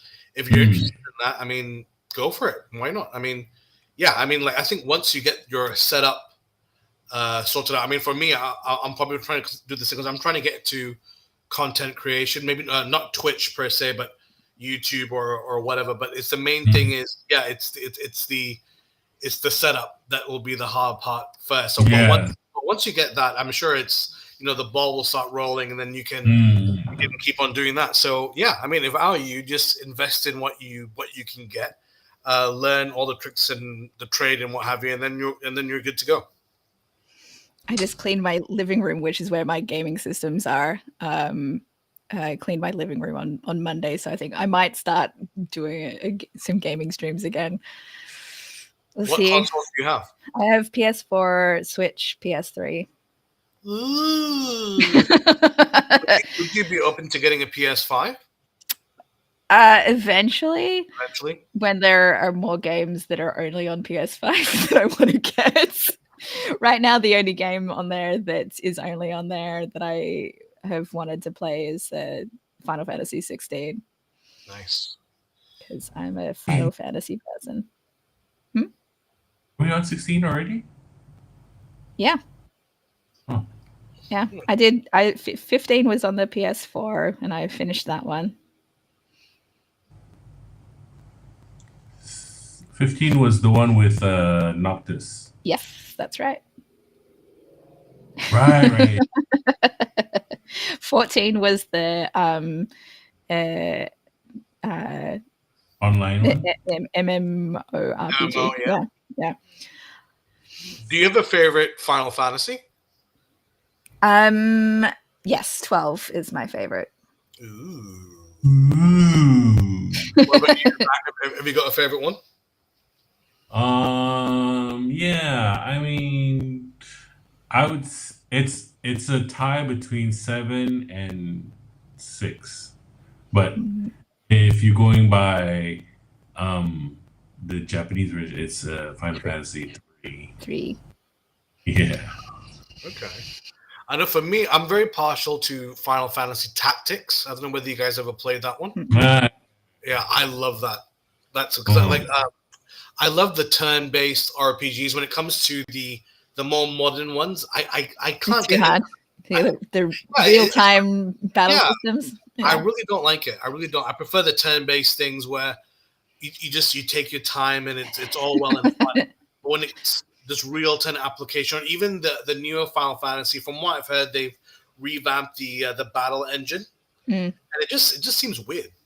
It's a very steep learning curve, is what I mean to say. My first Final Fantasy was 10, which was a turn-based one, and that was the game that got me into JRPGs, I guess. But like all the Final Fantasies were like that's what they were the only ones that I played up until I guess Kingdom Hearts counts. But besides that, up until recently when I started playing, I played a little bit of Secret of Mana with my kids because that was a multiplayer one, and then we've been doing Tales of Berseria together. God, man, we need to go back to that now that my daughter and I have stopped watching anime series. I can make time for playing Tales of Berseria again. Zach, are you playing anything in the moment, or something that you want to play? Right now I am just I was just messing around with the PlayStation Plus things. So I I was playing Midnight Suns, Marvel's Midnight Suns, and then I kind of switched over to Yakuza. Yakuza. The How is game. it? Sorry? Is it good? Yakuza? Yakuza Like a Dragon is okay. But then I'm hearing like the latest one, the Infinite Wealth, is the best out of the series because not only is the latest game, but it's a better gameplay. So I might, but it's on the PS5. Yeah. I'm currently obsessed with Demon Slayer just because my daughter and I watched the series, like binged the entire series recently, and so I picked up, borrowed from the library, a Demon Slayer Hinokami Chronicles video game, which is follows the story from the up to the Mugen Train story arc, and I've finished the whole story part of the game, but you can do like versus battles with all the different characters, so you can go through and unlock the characters. There's one character that I have left to unlock, and I was enjoying it so much that I ended up buying it secondhand from GameStop for $20, and then also buying the add-on character pack, which was on discount at the time. So I was like, oh, I may as well. It's $9 instead of $25. Well, it's really funny that you mentioned that the add-on pack. When I was in the US, a lot of my friends were gaming design majors, and lovely guys. And I always asked them, like, why is the industry going the way it's in? Do you remember, like, 10, 15, 20 years ago, when you buy a game, you bought the game, the whole completed game. There was no add-ons or blah, blah, blah, whatever. And like now it's like if you buy a game, pay an extra $10 for the gold pass or the multi-pass, an extra $5 for this character and this. I'm like, why are you selling me an incomplete game? Oh yeah, no, I hate it, and I will only spend it if I really want it. Like, I don't mind it for extra characters in fighter games. I think that's one of the only times that I have bought extra things like that. I bought all of the extra characters in Super Smash Brothers on the Switch as well. But that's one of the games that we enjoy playing, so it's cool to have extra characters. I think maybe there was a sale on it when I got those ones as well, or maybe I was just like got it as like Christmas present last year or something. I don't remember exactly.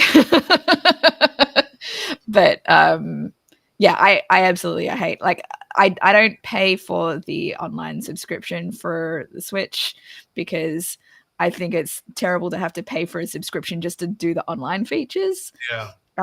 That pisses me the fuck off. So I don't has that that with the PS Plus, so that can be quite annoying. Yeah. Zach, you're a PlayStation man, right? PlayStation. Did you ever use the PS Plus? Yeah. I mean, you kind of have to now. Do you? Yeah, if you want to play multiplayer. Oh yeah, if you want to do multiplayer. So you have to, online. Yeah, that's why I have kids. So I could do multiplayer at home with my kids. Remember multiplayer back in the day? You had to do it always in person with your friends. Yeah. That's how I do it. Invite some friends over. Yeah, I mean, that's the thing I really missed when we were kids. Like, we'd go to each other's houses, and there'd be like this, the one rich asshole kid who's got like the whole system. And I just remember we'd always play Winner Would Stay On, and that can be like a whole day thing. I miss that. Like, life was so much more simple and innocent back then. Now it's like, ugh. So.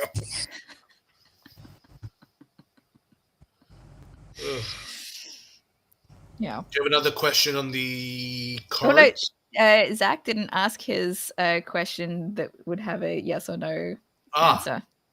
If he still wants to. Otherwise, I'll pick another question. Pick another question. Make me think about questions. Ask another question. Oh, okay. Sharad, would you have any of your private parts pierced?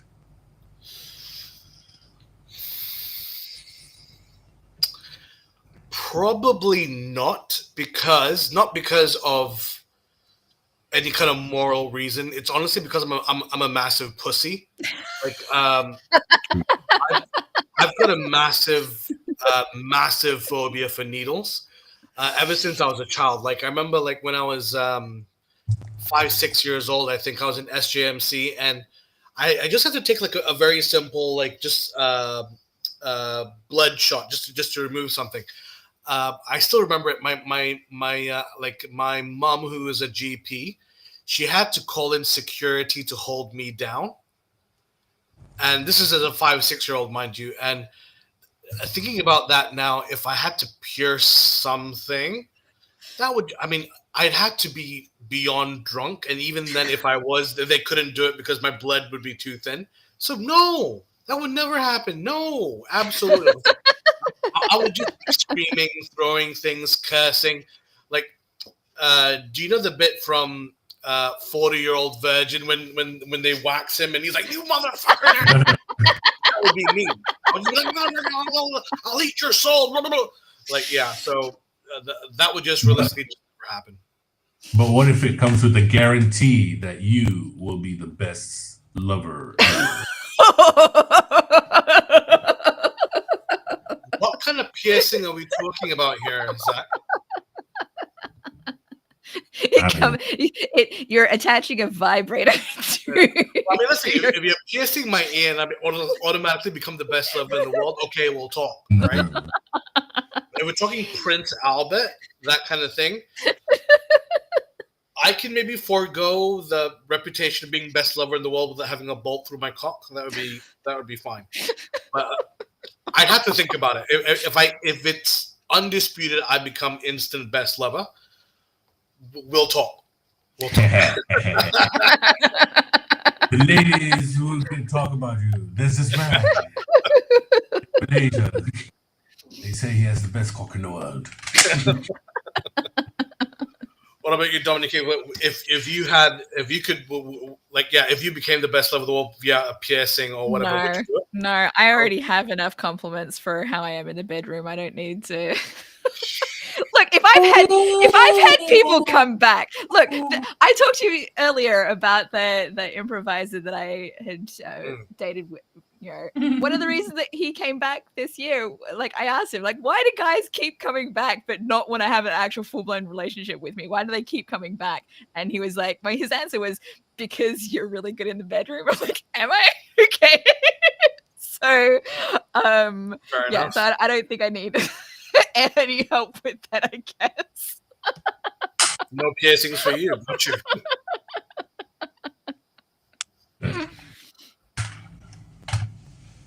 All right, do you have another question you want to ask? Let's see. Yeah, it might have to be the last question because I got to make a move soon. Ooh, okay. What are your plans for the rest of the day, Zach? You got anything lined up? Yeah, I got to go to Wanutama where I have to go on my online radio show. Ooh, Look at you, man, making that money. Good for you. See, I told you he was a radio personality earlier. Yeah, you are. I'm honestly I'm super, super proud of you, man. You keep doing you. You're a real inspiration. So keep it up. I remember when Zach was doing radio like years ago when I was living in Malaysia, and he called me up to be one of those like. Don't give it away. Don't give radio secrets away. Anyway, so I got to talk on his radio show. No context needed. No context. There you go. Basically, the callers you hear on the radio, they're not real callers.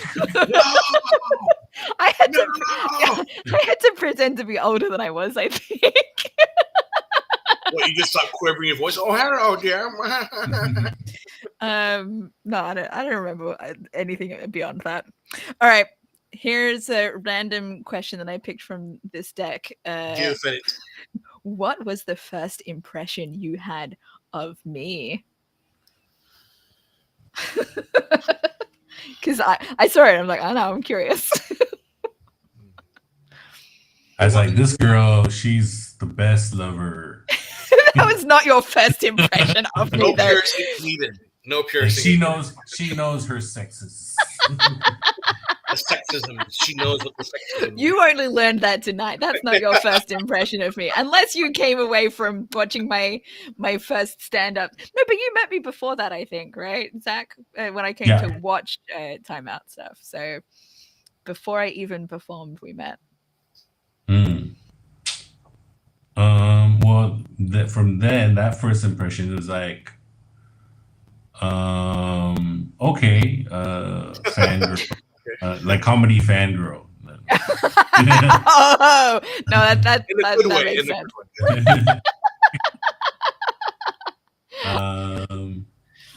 But yeah, very outspoken, more outspoken than the girls that I was used to talking to after the shows. Yeah. Same. Like, yeah. I mean, my experience of that is usually if people do come up to us after the show, oh hi, cool, you did a good job, or blah, and then they'll fuck off, that kind of thing. But with you was like, you were very outgoing and you were very engaging. So I think that's what really kind of stood out. That's really interesting to me because I always felt really like super shy. It didn't show. So maybe it was just because I had a history of doing stand-up comedy. So, coming up and in that kind of situation, it was about wanting to, make some new friends and stuff. So that made it easier for me, maybe. Well, I mean, Zach, you probably have more experience than anyone else. Like, whenever people come up to you after the show, do they normally just go, "Oh, you're so great," and then they fuck off? They don't really kind of stick around and get to chat with you. And there's some like that, and then there's some where like I'm the one who's trying to like, okay, don't talk to me no more. Hold on, have a good night, huh? Yeah. Sure. Like the most recent one, like this guy would just not let up. I mean, like, okay, but you're so good, man. You're so good. Hey, your voices are on point. I was like, where do you come up with the jokes, man? I mean, this is real. Is it real? Is it real? I mean, tell me. Yeah. That's so sweet. It was weird because he was shaking my hand, and then he was at that one of those high tables, right? And then he's like, yeah, sit down, and he kind of like forced his arm on my shoulder to like sit down. I'm like, okay. and then he's like, no, and he just there was no moments for me to like respond or like talk about it. Just like, yeah, okay, and then I was like, well, I gotta go catch up with the boys before like settle some stuff. And then he just puts his arm down like on my shoulder and just like puts me down like, yeah, but then seriously, and it's like he wouldn't, as if he was like holding me down.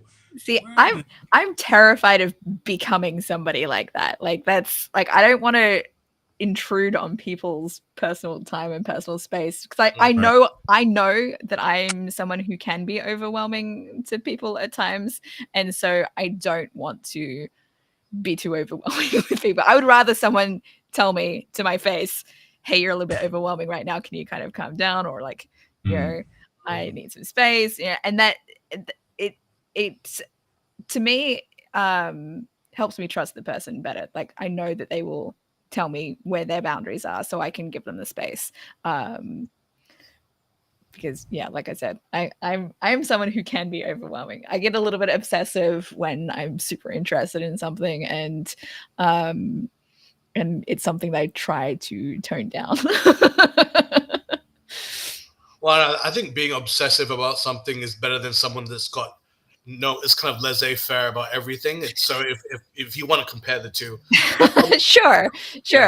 And and that's probably been an asset for one of the reasons that I've developed the friendships that I have, but not everyone can handle it.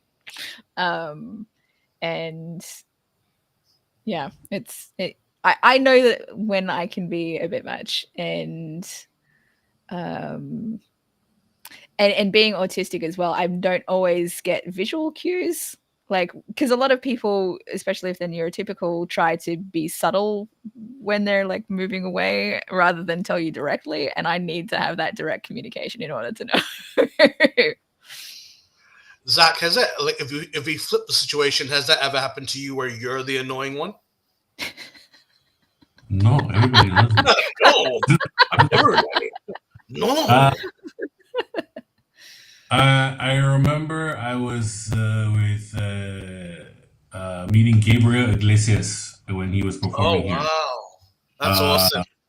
And he was one of the few comedians that I kind of like looked up to, or like, you know, like admired a lot, like more than Russell Peters, right? And I remember I brought the person who introduced me to Gabriel. I mean, his comedy on YouTube. And then I brought her because I thought it was like, you know, like a very cool moment, you know, a cool thing to share. We were watching her, we were watching Gabriel Iglesias live for the first time. And then I was like, hey, Gabriel, it's like, I'm a big fan. Good to meet you. And he's like, oh, yeah, man. And I want to introduce you to like this girl who introduced me to your comedy. And then he just totally like ignored me after that. Wow. Well, that sucks, dude. I'm sorry. Yeah.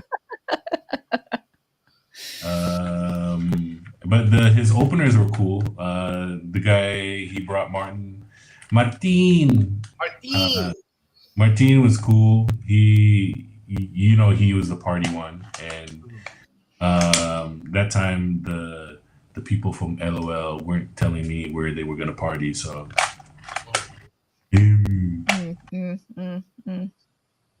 But yeah.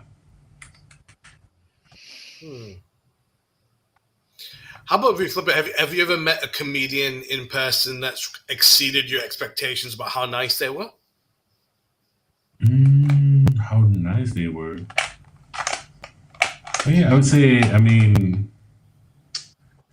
Not to say that they're all assholes, but I'm sure the one that's been really, really nice. Joe Coy was nice, but I don't know if he was nice for the sake of being nice. What makes you say that? Was there a camera there or something? So Joe Coy, when he came to Malaysia, it was a very interesting show. He performed at the KL Plenary Hall, which is like a very, you know, high-end theater. So obviously tickets were kind of priced high, and he didn't sell out. Right? It was his only. It was the only Asian tour that he didn't sell out, and he was like, he was kind of hurt about it because it came out when he came up on stage and started, like, you know, addressing it. He's like, oh, I thought there would be more people. Like, Sorry, I have a comment. I just saw Joe Coy last month in San Francisco. He played the Chase Stadium, which is where the Golden State Warriors play. There's a huge stadium, and he was like bragging, like, I'm the only comedian who has played this stadium 5 years in a row. It was not sold out. But and I honestly, it's the only time that I've been to see stand-up comedy in that place, and I could have gone there for others. Like Adam Sandler played that venue, Dave Chappelle played that venue. Not that I care about seeing Dave Chappelle, but that's a side note. But I could have gone to see Adam Sandler there, and I thought about it, but I didn't, because it's kind of a little bit difficult to get to. Like, if I take the BART into the city, then it takes like 30 plus minutes to walk to this the venue, and anyway. So so he was bragging, and it was like, but the venue itself, when it's that packed, it doesn't, I feel like the comedy doesn't translate as well. Like it's too big of an audience for stand-up. Is there such a thing as too big an audience to stand up? I feel like it. Yeah. Zach, what do you think? Sorry? Can you have for stand up comedy? Can an audience be too big? Yeah. Explain. I just I don't know. Stand up comedy for me is a very like a personal sharing moment. Yeah, it's Uh, more intimate. it's better when it's intimate. I if you ask me like, okay, Zach, like, I can guarantee you a sold out Madison Square Garden show, or you can perform at the coffee shop down here for like 100 people. I'll pick the coffee shop any day. I'll give you a good comparison. All right, so like I saw Ali Wong last year, and she did like 10 nights in a row at a venue that seats maybe 2,000 to 3,000 people. That is, to me, better than doing one night at a stadium. Yeah. Because it's more intimate. Even if it's 3,000 people, it's still more intimate than 18,000 people or something. Like, you still get a good view of the stage. You can still see the comedian's face without having to watch it on a screen. Yeah. From wherever it is that you're seated. So yeah, I would rather see a comedian like that in multiple nights run at a smaller venue than a stadium. Absolutely. And to put another perspective, Ed Sheeran came and played in Malaysia like recently. He performed at the indoor. Charlotte, right? Yeah. The Yeah. indoor stadium. And unless you're a big like Ed Sheeran fan, you wouldn't have enjoyed the concert, because a guy, this comedian went to see because his girlfriend loves Ed Sheeran, and he's like, Yeah. Of course you did. Yeah. and he's like, all he did was just step on pedals and then played on his guitar, and the stage was just rotating. So, and I was like, yeah, but that's Ed Sheeran. That's what else would you expect from him? Like, but I told him if he played at a coffee shop, it would have been more exciting, like for the people, because they can see what he's doing with those pedals and how he's like, coming out with his music on his guitar through the magic of the pedals. I think that because they could see and they could experience it, they could hear the clicks or whatever like that, they would appreciate his like genius better. See, that's the thing. I think some certain performers, whenever you see them, they're a musician compared to other people. Let's say, I don't know, for example, like Dua Lipa. She's more of a performer. Yeah. So it's a different kind of thing. Yeah, it makes a difference. I saw Sarah Silverman at the Punchline Comedy Club earlier this year, and that is maybe 300 seats or 200 seats. Like it's really intimate stand-up comedy club. And it was a preview of her show that she's touring now. So I could go see her do the same show again, but like more polished version of it next month at the same venue that I saw Ali Wong at. That's 3,000 seats or whatever. But getting to see her like that close was like super cool. Same for I saw Taylor Tomlinson do a practice run of her current tour at the same venue earlier this year as well.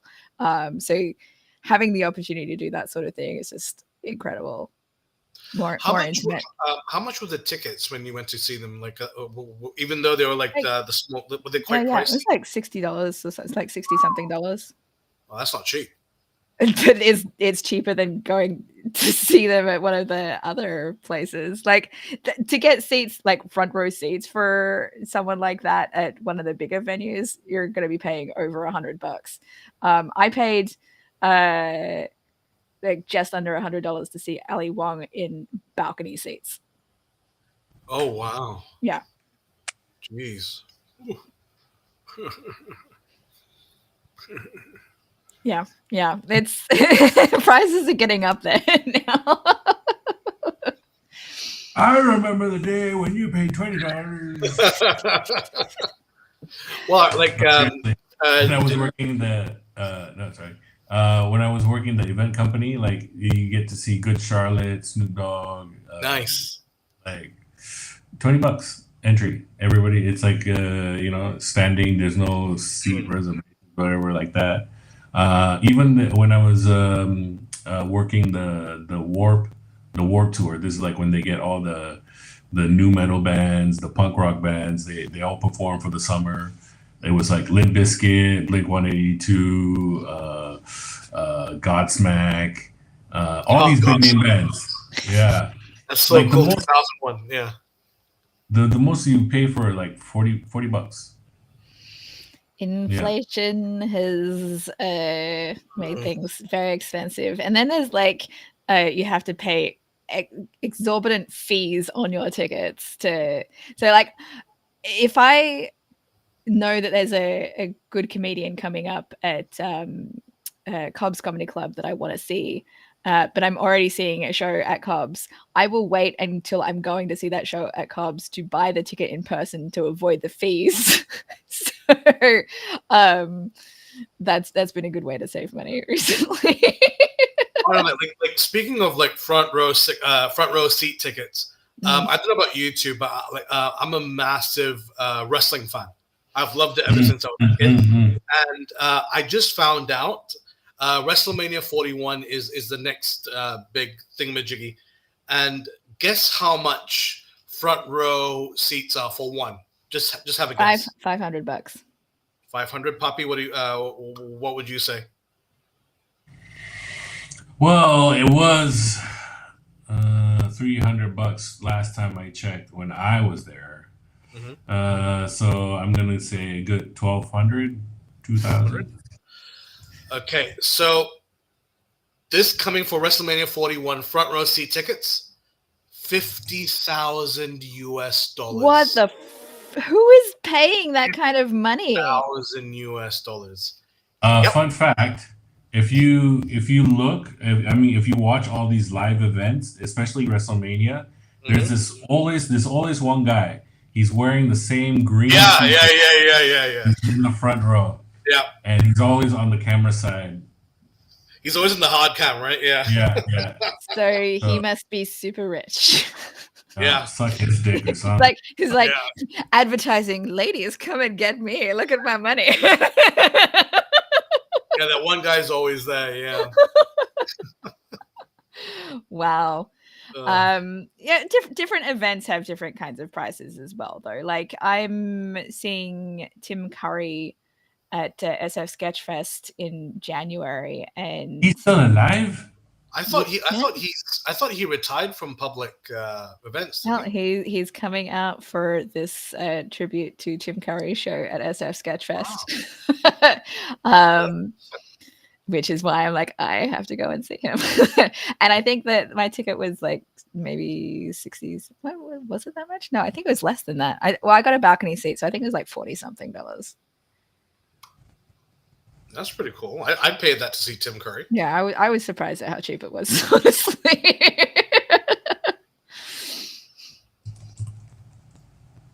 So this is the festival that I keep telling people to come to, Zach, SF Sketchfest.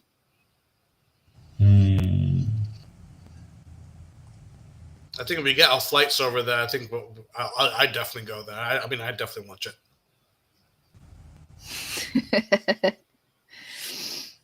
Yeah, there's a few things that I forked over money to get tickets for that next year, even though I'm unemployed. I'm like, I still have a little bit of money.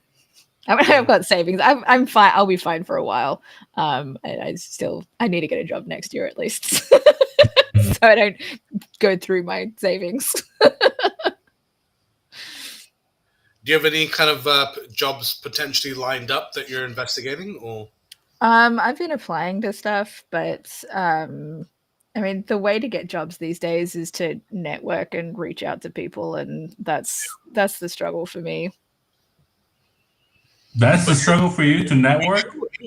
Are you For sure? this kind of context, look, in the context of, hey, can you help me get a job? Yes, I'm good at like chatting with people and friends, and clearly I enjoyed doing this kind of thing. How But it starts. yeah. Oh my god. I'm fine with chatting with people when I don't want something, but if I need something from someone, that's where it's kind of more tricky, right? Like even reaching out to people to join me for my live streams has been tricky. Like it's easier for me to reach out to people that have shown interest. So fine for me to reach out to you two because like you're clearly interested in doing these things with me, but new people. Well, you never know until you try. That's true. Yeah. Yeah. It's so funny that people like have this very different perception of me than I have of myself. Yeah, I mean, I find it very surprising, if anything. That's looking sad. Genuinely, like the reason I had a job interview, like 7 rounds of job interviews when I was like right when I was laid off, was because a recruiter had reached out to me and asked me if I was interested in a particular job that he was recruiting for at the time. And so I didn't have to do anything. It was like, except say, yes, I am interested in that. I would love to interview for that position. And then I just got to tell everyone I interviewed with all these amazing things about myself. But like when I that's not cold calling. Like it's not like talking to a complete stranger where they don't already know something about you. Like they already knew something about me, so it's easier to kind of come in that kind of situation. Like one of the reasons that I connected so well with people after I moved to California was because I was doing improv and people would come up to me and tell me how much they enjoyed watching me do improv. And that was how I made friends. Like I didn't connect with people by me going up to them and saying I joined their stuff. Like it was genuinely, I mean, maybe there were a couple of people I did that with. Like there were a couple of people that I encouraged to do like continue doing improv.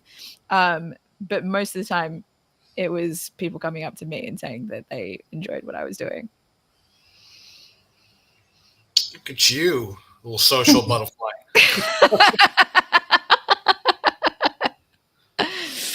Yeah, I'm sure that very different. I'm sure that yeah, like Zach's probably up to his ears and people going, "Oh, Zach, you're so good, Zach." Brenda. Well, I guess that's technically how I started in the KL comedy scene. I remember like Kevin was probably the first person I introduced myself to at the June 2009 Time Out KL show. I don't remember if Zach was probably performing that night too. I don't remember, but I just remember Kevin being the first person I introduced myself to, and he was very encouraging and then like, for a while he was calling me his stalker. I'm just like, what? Kevin's a real sweetheart, so yeah. Yeah. Have you spoken to him at all recently, Zach? Yeah. We're doing shows together for the Just Jokes Festival. Oh, nice. Yeah, come if you can. Yeah. Like, send me a link. I'll definitely get into that. You're doing like a week of shows. It's like a whole festival sort of thing, right? Nice. Correct. Yeah. Ooh, where will the festival be? Different venues. Yeah, but Just Jokes always does like, different venues. Some would be like Damas. Some will be in like Kramat Ampang. Oh wow. Yeah. Any around the Subang area, by any chance?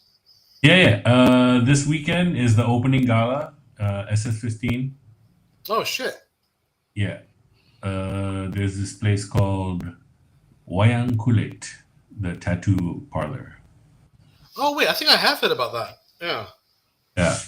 Okay. All right. Well, I guess you might see me there then. All right, buddy. Yes. You know So is that the what? No, go on, go on. no, never mind. I was confused. I was thinking something was in Sunway, but something was in Subang, but it's in Sunway, so I was never mind. They're nearby-ish, right? Sure. They're not the same place.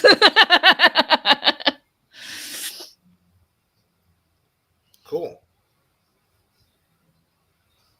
All right. Zach, you need to go yet? Yeah. I was gonna go. Just telling the people I am on the way. On the way while you're still live streaming with us. This is a Malaysian thing. I'm on the way, and he's just like, yeah. Yeah. I remember in the car right now. Yeah. Seeing like Riesel van Gazel did a Instagram kind of sketch on like along those kinds of lines. It's like texting I'm on the way, and he's still like in the shower, like all of these things. It's very, very Malaysian. Well, I hope you have a good show. This is the one that you do with Joe and Cam, right? Or Yeah. See, Sharad, I know things.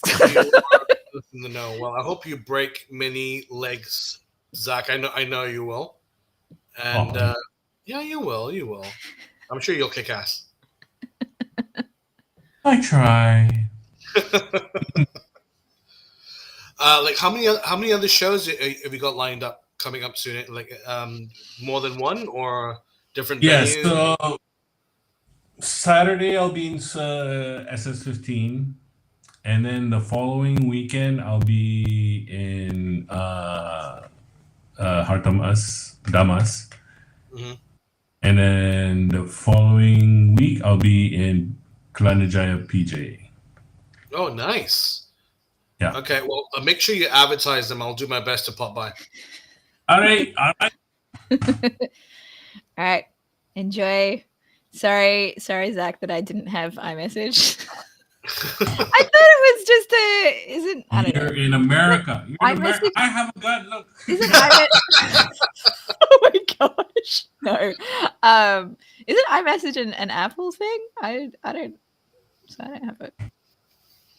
Yeah. I have an Android phone.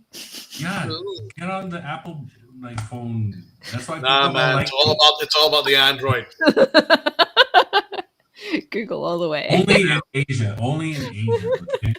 When you're in America, nobody's gonna. Don't you remember like when you took me to a store to that like sold phone covers and stuff, and I was like, yeah, my phone probably isn't available here. You don't remember that? Was it in Petaling Street? It was when we went to when you took me out for dinner in Chinatown. Yeah, probably Petaling Street. Yeah. Yeah. It was near Petaling Street. No, but anyway, I just remember going to that store with you and learning that my phone is not available in Malaysia because it's a Google phone.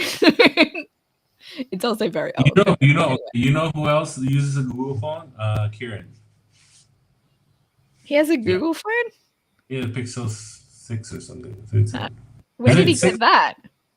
It's up to like 9 or something now. 9 I think. Where did he get it from if they're not available in Malaysia? Or is it available there now? Singapore, if I'm not mistaken. But I think now they're starting to let Google phones in. Okay. Yeah. Fair enough. Okay. We will let you go. You're going to be late for your show, probably. And I'm just saying, maybe you can network better if you had iMessage. Oh, is that so? That's what I need. No. It is. People don't like seeing their messages go green. Okay, all right. And with that, I bid you adieu. Okay. See you, Sharad. Love you, buddy. Take care. Sharad, do you want to continue or you want to wrap up? How are you I'll feeling? probably have to wrap up, to be honest with you. Like I've got to do some more errands for the family as That's per all good. normal. I should But probably do some dishes. I have too much dishes right now that they will not all fit in my do your dishwasher. dishes, man. I should do What are my you dishes, doing? man. I just, Yeah. it's Are you one of those people that lets everything pile up? a little bit, yeah. You and I would not make good housemates. See, and this is why we can't do the green card marriage. Not with that attitude, but I can change you. No, genuinely not. My ex-husband couldn't change me, and like that was one of the biggest conflicts that we had was that level of time. Like now, if you want to do all the dishes for me and not expect me to do it, I'll do that. Yeah, that's fine. I'll do that. That's fine. I'll do that. Yeah, that's fine. That's fine. But if you have expectations of me when I am autistic with executive dysfunction, yeah. All right, no worries. I'll take care of the dishes. So yeah, no worries on that. So what are your plans for the rest of your evening? What you gonna do? Aside from doing my dishes, Yeah. well, look, it's already 10:05 here, so it depends. You're gonna put on something on YouTube. I might watch an episode of Better Call Saul because I have 3 episodes left. And if you recall, I am seeing Giancarlo Esposito this weekend. So I'm like, I want to finish it before before this weekend. So, but even if I don't watch it tonight, Thanksgiving is tomorrow, and I can watch stuff tomorrow. But when I'm not doing stuff with my kids. Are you cooking anything for tomorrow, or are you just showing up? Just the mashed potatoes and roast pork stuff. Oh, just those two? Yeah. Okay. Yeah. Have you already not fancy? It's like the pork is already sliced, so I just have to season it and put it in the oven. All right. Well, I hope you have a fantastic evening, and I hope you eat everything to your heart's content tomorrow. I hope you end up in a Thanksgiving coma. No. I don't want to eat that much. I don't have that much food, and I'm like I'm at the point where I applied for food stamps.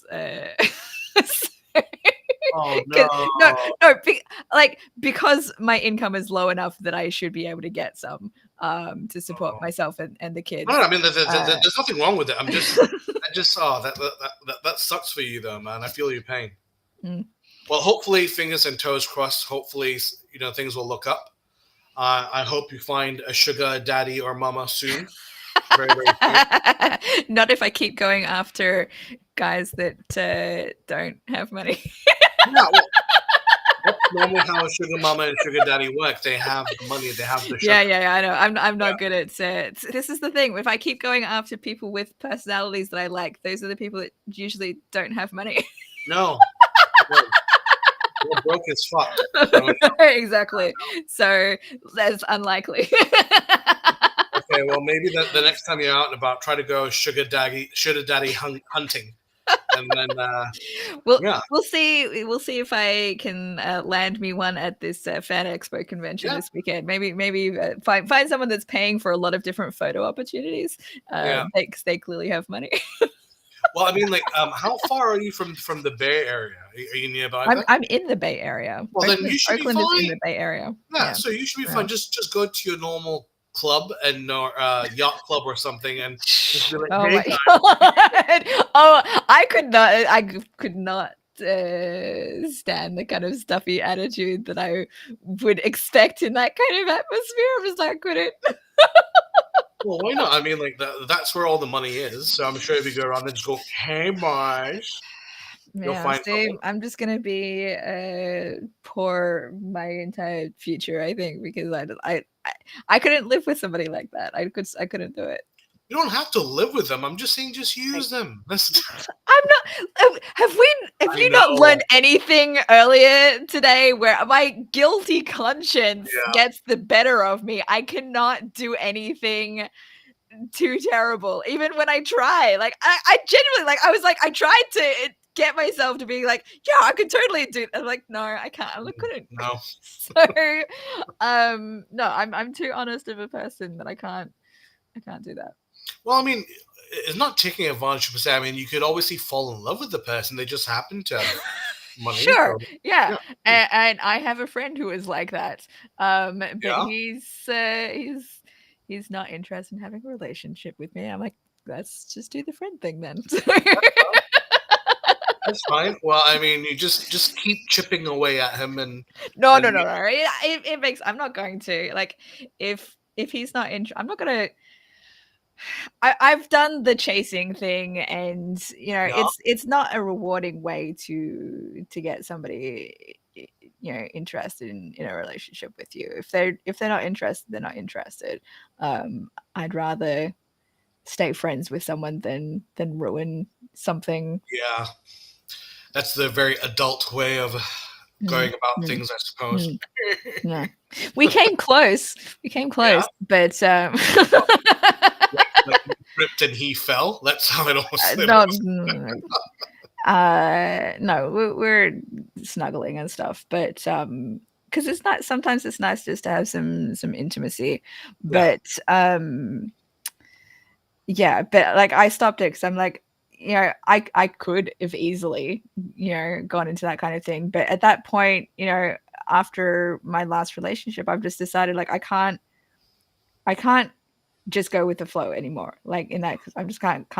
If I know that the person is not invested in the same kind of future as I am, then there's no point in experimenting and seeing where things go, because there's no guarantee it's going to lead to where you want it to go. So I'd rather not get hurt or put myself in a position where I get attached to someone and then have to detach because we're not in the same place. That was the biggest mistake that I made in my last relationship. I was not as clear as I needed to be about what it was that I wanted in that situation. Well, hopefully the next time around will be an even playing field, and you won't have that issue at all then, I'm sure. At least now I know how to draw the line and set boundaries. Even when there's chemistry or interest, like, it doesn't mean that you have to do anything about it, right? All right. Well, on that note, I'm going to love and leave you so I can run some errands as well. Nope, that's all right. Thank you so much for having me. We need to do this again. This is always yeah. A lot of fun.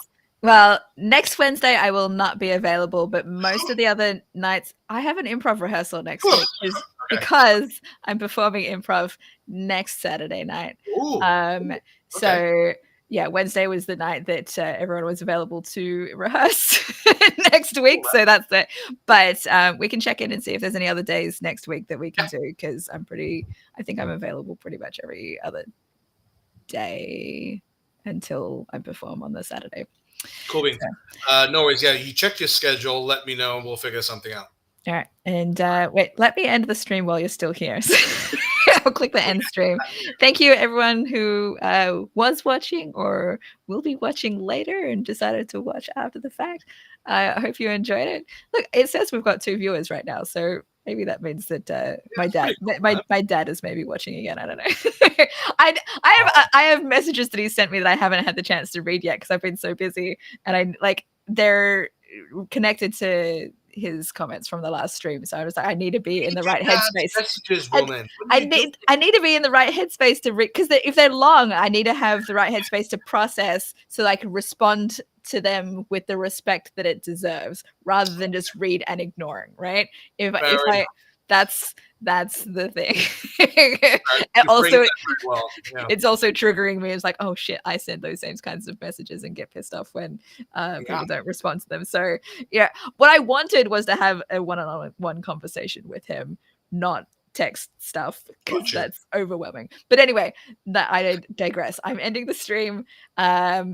If anyone's watching who is not subscribed, please do.